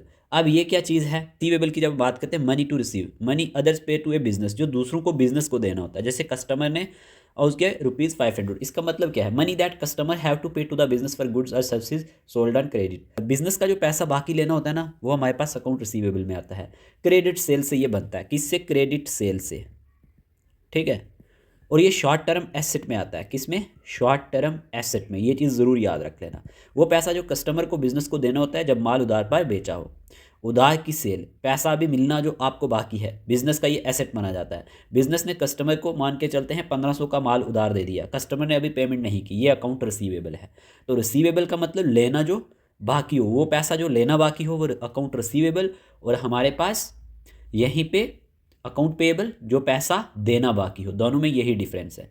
तो आपको ये चीज़ समझ में आ चुकी होगी। फिर दिया गया है कैश बुक, वेरी इंपॉर्टेंट। देखिए कैश बुक क्या होता है? Cash record. सुनो, book that records all cash transactions. इसमें ये ऐसी बुक होती है जिसमें सारी की सारी कैश ट्रांजैक्शंस को रिकॉर्ड किया जाता है। जैसे writing cash received and cash spent. देखो ये एक ऐसी बुक होती है जहाँ पे क्या होता है ना, वेयर ऑल कैश, सारा का सारा कैश, और बैंक ट्रांजैक्शंस जितनी भी होती हैं, बैंक ट्रांजैक्शंस ये रिकॉर्ड की जाती हैं। क्या की जाती हैं? रिकॉर्ड की जाती हैं। कैश अगर रिसीव्ड हुआ वो भी रिकॉर्ड होगा, कैश अगर पेड हुआ वो भी रिकॉर्ड होगा, बैंक रिसिप्ट एंड पेमेंट, सब कुछ इसमें रिकॉर्ड किया जाता है, ठीक है। कैश बुक का मतलब होता है वो बुक जिसमें कैश और बैंक से रिलेटेड सारे ट्रांजैक्शंस लिखे जाते हैं। कैश आया, कैश गया, बैंक के पैसे, जैसे कस्टमर से कैश मिला 2000, वो भी आप रिकॉर्ड करेंगे। सप्लायर को कैश दिया 1200, वो भी आप कैश करेंगे। दोनों एंट्रीज कैश बुक में लिखी जाएंगी। तो कैश बुक कैश का रिकॉर्ड। इसमें क्या होता है ना, हमारे पास टाइप्स ऑफ कैश बुक भी होती हैं। एक सिंगल कॉलम कैश बुक होता है जिस ओनली कैश का कॉलम होता है। एक डबल कॉलम बुक होती है, एक डबल कॉलम कैश बुक होती है, उसमें हमारे पास कैश प्लस बैंक का होता है, कैश प्लस बैंक का। और एक ट्रिपल कॉलम भी होता है। जो ट्रिपल कॉलम वाले होते हैं ना, इसमें कैश भी होता है, बैंक भी होता है, प्लस डिस्काउंट, ये वाले कॉलम होते हैं। सिंगल में ओनली कैश, डबल में कैश प्लस बैंक, ट्रिपल में cash plus bank plus discount. तो ये चीज़ आप याद रखें। ये क्यों ज़रूरी होता है? ये ज़रूरी होता है extra cash and bank balance दिखाने के लिए। कैश और बैंक का जो एक्स्ट्रा बैलेंस पता चलता है वो इसी से पता चलता है। कैश बुक एक ऐसी बुक है जिसमें ओरिजिनल एंट्री की जाती है recording cash and bank transaction के रिलेटेड, ठीक है। मैं सिंपल याद रखोगे, कैश बुक कैश और बैंक ट्रांजैक्शंस को रिकॉर्ड करने की एक बुक होती है। फिर हमारे सामने दिया गया है यहाँ पे कंट्रा एंट्री। अब ये क्या चीज़ है, यहाँ पे लिखा गया है cash bank entry, entry affecting both cash and bank. ऐसी एंट्री जो अफेक्ट करे कैश को भी और बैंक को भी। क्वेश्चन एग्जाम में बन चुका है, important. Example cash deposited into bank, समझना क्या समझना है। कंट्रा एंट्री का मतलब क्या है, entry where both debit and credit, दोनों ही, डेबिट की बात की जाए या फिर क्रेडिट की बात की जाए, डेबिट एंड क्रेडिट अफेक्ट करे कैश को भी एंड बैंक अकाउंट को भी, तो ये हमारे पास कौन सी एंट्री होती है, कंट्रा एंट्री। इसमें आपको यही याद रखना है कि कंट्रा एंट्री क्या है, कैश और बैंक के बीच की जो एंट्री होती है जो अफेक्ट करे कैश को भी और बैंक को भी, यही कंट्रा एंट्री है। कहाँ पे रिकॉर्ड किया जाता है, कैश बुक में ही ये रिकॉर्ड किया जाता है, लेजर में अलग पोस्टिंग नहीं होती इसकी, ये भी याद रख लेना। तो contra entry is an entry involving cash and bank account, जिसमें इन्वॉल्व हूँ कैश भी और बैंक अकाउंट भी, ठीक है। कंट्रा एंट्री कैश और बैंक के बीच होने वाली एंट्री ही होती है, कुछ ज़्यादा इसमें आपको परेशान होने की नीड नहीं है, बाद में हम इन डिटेल भी इस चीज़ को पढ़ेंगे, पर बेसिक आपको समझ में होना चाहिए। फिर हमारे सामने दिया गया है जर्नल वोचर। ये क्या है, ट्रांजैक्शन स्लिप होती है, ठीक है। Slip use to record transactions in journal, ये ऐसी स्लिप होती है जो यूज की जाती है रिकॉर्ड करने के लिए ट्रांजैक्शंस को जर्नल के अंदर। जैसे कि example voucher for buying goods, आपको इतना याद रखना है, ये रिटर्न डॉक्यूमेंट होता है। कौन सा डॉक्यूमेंट होता है, रिटर्न डॉक्यूमेंट, रिटर्न डॉक्यूमेंट होता है, ठीक है। यूज किया जाता है, क्यों यूज किया जाता है, यूज टू रिकॉर्ड करने के लिए नॉन कैश ट्रांजैक्शंस को, जो नॉन कैश ट्रांजैक्शंस होंगे ना जर्नल के अंदर, इसलिए इसका यूज होता है, ठीक है। कैश इन्वॉल्व इसमें नहीं होता, प्रूफ के लिए यूज होता है। ये अकाउंटिंग एंट्री का बेस माना जाता है। ये क्या माना जाता है, याद रख लेना, बेस किसका, अकाउंटिंग एंट्री का, ये पॉइंट नोट कर लेना, अकाउंटिंग एंट्री का बेस माना जाता है। तो वो जर्नल वोचर का मतलब क्या समझे आप, वो डॉक्यूमेंट जिसके बेस पर जर्नल में नॉन कैश एंट्री लिखी जाती है, कैश का लेना देना नहीं इसमें आता, एडजस्टमेंट एंट्रीज इसमें आती हैं एविडेंस के लिए। एग्जाम्पल इसकी जो है ना, जैसे डेप्रीसिएशन की एंट्री कर देना, किसकी, डेप्रीसिएशन की एंट्री कर देना, डेप्रीसिएशन मैंने आपको पढ़ा दिया। आउटस्टैंडिंग एक्सपेंसेस की यहाँ पे एंट्री कर देना, इसमें आता है। एक्रूड इनकम हो गया, ठीक है। तो ये चीज़ आप याद रखेंगे, इन सब के लिए जर्नल वोचर बनता है। किसके लिए, डेप्रीसिएशन की एंट्री के लिए, आउटस्टैंडिंग एक्सपेंस के लिए, हो सकता है एग्जामिनर पूछ ले, एक्रूड इनकम के लिए, नोट करो, एक्रूड इनकम के लिए बनता है ये, और जो हमारे पास प्रोविजन एंट्री होती है। तो जर्नल वोचर से आपने क्या सीखा, नॉन कैश एंट्री का जो प्रूफ होता है, नॉन कैश, यहाँ पे लिख लेना, नॉन कैश एंट्री का जो प्रूफ होता है यही हमारे पास जर्नल वोचर कहलाता है। इंपॉर्टेंट क्यों है, helps in proper recording and verification of journal entries के लिए, जर्नल एंट्रीज को करेक्ट और वेरीफाई करने में इसकी बहुत ज़्यादा मदद होती है। तो journal voucher is a document prepared for recording non cash transaction, इतना आप जरूर याद रखना, ठीक है। Journal voucher non cash transactions को रिकॉर्ड करने का डॉक्यूमेंट होता है, सिंपल। सामने 95 नंबर पे दिया गया है ऑब्सोलीट स्टॉक, ओल्ड गुड्स को कहा जाता है, goods that can not be sold, very important. जैसे ओल्ड मॉडल फोन्स हो गए, तो आप इसमें क्या याद रखेंगे, सिंपल देखो, आपको याद रखना है कि ऐसे goods that can not be sold, तो इसका मतलब क्या हुआ, गुड्स आर इन्वेंट्री, ऐसे गुड्स या फिर इन्वेंट्री। इन्वेंट्री के बारे में मैंने आपको पढ़ाया ना, क्या होता है, आपको समझ में होना चाहिए। तो गुड्स या फिर inventory that are no longer usable or saleable, जो नो लॉन्गर यूजेबल हो और सेलेबल भी ना हो। ऐसे किसी चीज़ का क्या हो जाना, आउटडेटेड हो जाना, आउटडेटेड हो जाना, और अब उसकी डिमांड भी नहीं है, बेचना भी मुश्किल है या बेकार है आपके लिए, तो ऐसी चीज़ों को ऑब्सोलीट स्टॉक कहा जाता है। इसका मतलब है ऐसा स्टॉक जो पुराना हो गया है और अब काम या सेल के लायक नहीं रहा है। जैसे फैशन का होना, ओल्ड फैशन हो गया, टेक्नोलॉजी आउटडेटेड हो जाना, कस्टमर नहीं मिल पाता इससे, तो इस चीज़ से क्या होगा, कस्टमर आपको ज़्यादा नहीं मिलेगा। तो एग्जांपल क्या है, पुराने मॉडल फ़ोन्स हो गए, एक्सपायर्ड मेडिसिन हो गई, ओल्ड फैशन क्लॉथ्स हो गए, तो ये सब ऑब्सोलीट स्टॉक में आता है। पुराना और बेकार स्टॉक जो होता है ना, वही ऑब्सोलीट स्टॉक में आ जाता है। तो याद रखना, अकाउंटिंग में ये क्या माना जाता है, लॉस माना जाता है, क्योंकि स्टॉक की वैल्यू कम या ज़ीरो कर दी जाती है इसमें, तो ये लॉस ही माना जाएगा। तो अब आप इसमें परेशान नहीं होंगे, ठीक है। Obsolete stock is inventory that has become outdated or unsellable, जो आउटडेटेड हो चुका है और अब उसकी सेल भी नहीं होगी, वो स्टॉक होता है जो पुराना और अनसेलेबल हो जाता है, ठीक है। फिर हमारे सामने कौन सी टर्म दी गई है, 96, क्या दिया गया है, ट्रेड साइकिल। अब ये क्या चीज़ है, देखो जब हम बात करते हैं ट्रेड साइकिल के बारे में, यहाँ पे लिखा गया है business cycle, ups and downs in business activity, जो अप्स आते हैं या फिर डाउन्स आते हैं बिजनेस एक्टिविटी में, हाई सेल्स या फिर लो सेल्स, यही ट्रेड साइकिल माना जाता है। द प्रोसेस, ऐसा प्रोसेस जो क्या दिखा है, showing how cash is converted into goods, कैसे कैश कन्वर्ट हो रहा है गुड्स में, गुड्स सेल्स में, ठीक है ना, goods into sales and sales back into cash, और यही सेल्स बैक किस में, कैश में। तो ये सारा प्रोसेस ट्रेड साइकिल माना जाता है। जैसे कैश होगा, ठीक है, गुड्स, फिर सेल्स, फिर वही कैश में कन्वर्ट हो जाना। ये क्या है? ये बिजनेस का डेली वर्किंग साइकिल है। बिजनेस का वो चक्कर जिसमें कैश से माल खरीदा जाता है, ठीक है, मतलब वो साइकिल, बिजनेस की वो साइकिल जिसमें कैश से माल खरीदा जाता है, माल बेचा जाता है और फिर कैश उससे मिलता है। कैश लगाया, उसी से स्टॉक खरीदा, फिर सेल हुई, फिर कैश आपको वापस आया, जैसे एक दुकान में होता है। तो ये हमारे पास क्या है? ट्रेड साइकिल है। कैश से माल खरीदना, माल शॉप पे रखना, यानी गुड्स को शॉप पे रखना, फिर कस्टमर को बेचना और फिर वापस कस्टमर से पैसा मिलना, ये पूरा प्रोसेस क्या है? ट्रेड साइकिल है। कैश से कैश तक का सफ़र, सिंपल लैंग्वेज में कैश से कैश तक का सफ़र मेरे प्यारे दोस्तों, यही ट्रेड साइकिल है। ये बताता है कि बिजनेस कितनी जल्दी पैसा वापस लाता है। शोज करता है how fast business converts investment into cash, ठीक है। तो trade cycle is the time taken to convert cash into cash through business operations. तो ये चीज़ आपको याद रखनी है। फिर हमारे सामने टर्म दिया गया है मार्केट वैल्यू, यानी करंट प्राइस क्या है? Today price of an item, जो आज आप मार्केट में जा रहे हो कुछ चीज़ लाने के लिए, उसकी जो करंट प्राइस होगी ना आइटम की, वही मार्केट वैल्यू है। मार्केट वैल्यू ऑफ लैंड जैसे होगी। क्या समझ में आ रहा है आपको? द करंट प्राइस, ये करंट प्राइस मानी जाती है। एट विच एन एसेट, जिस पे क्या होता है? कोई एसेट। एसेट कोई भी वैल्यूएबल चीज़ can be brought or sold in the market, जो लाई जाती है और बेची जाती है मार्केट में। देखो ये किस पे डिपेंड करता है? डिमांड एंड सप्लाई पर। हम इकोनॉमिक्स में ये चीज़ें पढ़ेंगे और टाइम के साथ ये चेंज होती है। मार्केट वैल्यू का मतलब होता है मार्केट में किस चीज़ की आज की चलती हुई प्राइस क्या है, आज अगर बेचो तो कितना मिलेगा, ठीक है ना। तो ये चीज़ बायर और सेलर पर डिपेंड करती है। शेयर की मार्केट वैल्यू जैसे हो गई, आज का शेयर प्राइस कितना है, हो उसकी मार्केट वैल्यू होगी, आज बेचने पर मिलने वाली प्राइस कितनी होगी, ठीक है। तो मार्केट वैल्यू जो आज की प्राइस है उसी को कहा जाता है। मार्केट वैल्यू एसेट की करंट मार्केट प्राइस होती है, सिंपल लैंग्वेज में आप याद रखोगे, today price of an item. फिर हमारे पास दिया गया 98 पे फेस वैल्यू। अब फेस वैल्यू क्या है? Return value, value printed on A share और बॉन्ड, जो वैल्यू प्रिंट की जाती है किसी शेयर या फिर बॉन्ड पे। शेयर भी आपको पढ़ा दिया है, बॉन्ड भी आपको पढ़ा दिया है, देखा हर जगह इन टर्म्स का यूज़ हो रहा है, हर सेंटेंस में, हर लाइन में। तो शेयर फेस वैल्यू अगर मान लेते हैं ₹10 है, इसका मतलब क्या है? इसका मतलब यह है कि फेस वैल्यू ओरिजिनल वैल्यू को कहा जाता है। किसको?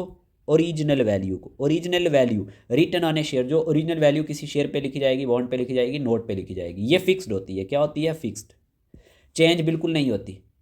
तो ये मतलब लिखी होती है ऑलरेडी। फेस वैल्यू का मतलब होता है शेयर या बॉन्ड पर लिखी हुई असली वैल्यू, कंपनी ने डिसाइड की होती है, हमेशा ये सेम रहती है, मार्केट वैल्यू से अलग हो सकती है, ठीक है। तो ये चीज़ आपको ज़रूर याद रखना। मान लेते हैं कोई शेयर है, उस पर लिखा हुआ है ₹10 मान लेते हैं, ठीक है। ये उस शेयर की क्या है? ये उस शेयर की फेस वैल्यू है। तो इसी में जो मार्केट वैल्यू आती है, मार्केट में प्राइस ₹15 भी हो सकती है, 8 भी हो सकती है। तो यही फ़र्क है। फेस वैल्यू फिक्स्ड होती है, ठीक है, चेंज बिल्कुल नहीं होती, ठीक है। शेयर या बॉन्ड पर लिखी हुई जो असली वैल्यू होती है वही फेस वैल्यू कहलाती है। फिर बुक वैल्यू दिया गया है। कौन सी वैल्यू? Book value. अब रिकॉर्ड वैल्यू जो होती है, जो वैल्यू रिकॉर्ड की जाती है, value of assets after depreciation, ठीक है। वैल्यू किसकी? एसेट की, डेप्रिसिएशन के बाद। जैसे मशीन वर्थ, मशीन की कीमत 50,000 है बुक्स के अंदर, तो आप क्या समझ रहे हो इससे? The value of an asset, कोई वैल्यू किसी एसेट की या शेयर की, जो किस में दिखाई जाती है? इन the books of accounts, in the books of account, जो अकाउंट्स में दिखाई जाती है वही हमारे पास बुक वैल्यू कहलाती है, ठीक है। अकाउंट में जो वैल्यू लिखी होती है ना, ये बुक वैल्यू होती है। बैलेंस शीट वाली वैल्यू जो होती है, बैलेंस शीट में जो वैल्यू होती है, ये भी याद रख लेना, वो बुक वैल्यू होती है। डेप्रिसिएशन के बाद की वैल्यू ये होती है, ये भी याद रखना। हो सकता है एग्जामिनर आपको ऐसे पूछ ले कि डेप्रिसिएशन के बाद की वैल्यू कौन सी होती है, तो बुक वैल्यू होती है, ठीक है। बुक वैल्यू का मतलब क्या हुआ? वो वैल्यू जो अकाउंट्स में दिखाई जाती है, बैलेंस शीट में लिखी होती है, मार्केट वैल्यू से बिल्कुल अलग होती है। जैसे मान के चलते हैं मशीन आपने कोई खरीदी 10,000 की, एग्जाम्पल ले लेते हैं, और डेप्रिसिएशन उसमें 4,000 हो गया, wear and tear, year by year जो उसमें होता है, तो बुक वैल्यू क्या होगी? बुक वैल्यू 6,000, ठीक है ना। बुक वैल्यू कौन सी हुई? अकाउंट में लिखी हुई वैल्यू। और मार्केट वैल्यू मार्केट की करंट प्राइस पर डिपेंड करता है। दोनों में समझ आया होगा। तो बुक वैल्यू के लिए इतना ही याद रख लेना, बुक वैल्यू वो वैल्यू होती है जो अकाउंट्स में दिखाई जाती है, ठीक है। Book value is the value of an asset as recorded in the books of accounts. अब यहाँ पे दिया गया है फेयर वैल्यू। फेयर वैल्यू क्या होता है? करेक्ट वैल्यू, जो करेक्ट वैल्यू होती है उसी को हम क्या कहते हैं? फेयर वैल्यू कहते हैं। Honest price of something in the market, जो ऑनेस्ट प्राइस होती है ना किसी चीज़ की मार्केट के अंदर, जैसे selling at a fair value price, मतलब the price at which an asset can be sold, ये वो प्राइस होती है जिस पे एक एसेट बेचा जाता है या फिर लाइबिलिटी सेटल्ड की जाती है एक नॉर्मल मार्केट के अंदर। इसमें ऑनेस्ट रीजनेबल प्राइस होती है, बायर और सेलर दोनों राज़ी होते हैं, इतना याद रख लेना। करंट मार्केट कंडीशन पर बेस्ड होती है। तो फेयर वैल्यू का मतलब क्या हो गया, देखें वो ठीक ठाक प्राइस जिसमें बायर और सेलर दोनों क्या हों, एग्री हो जाए। तो सिंपल आप फेयर वैल्यू के बारे में याद रखोगे रीजनेबल प्राइस। क्या याद रखोगे, रीजनेबल प्राइस। तो market value actual selling price, market value क्या होती है, अभी ऊपर पढ़ाया, एक्चुअल सेलिंग प्राइस। ठीक है, इसमें इतना ही याद रखना है आपको, फेयर वैल्यू वो रीजनेबल प्राइस होती है जिसमें बायर, एक तो खरीदने वाला और दूसरा बेचने वाला, दोनों क्या होते हैं, एग्री होते हैं। तो यहीं पे हमारे 100 टर्म्स आज कंप्लीट हो चुके हैं।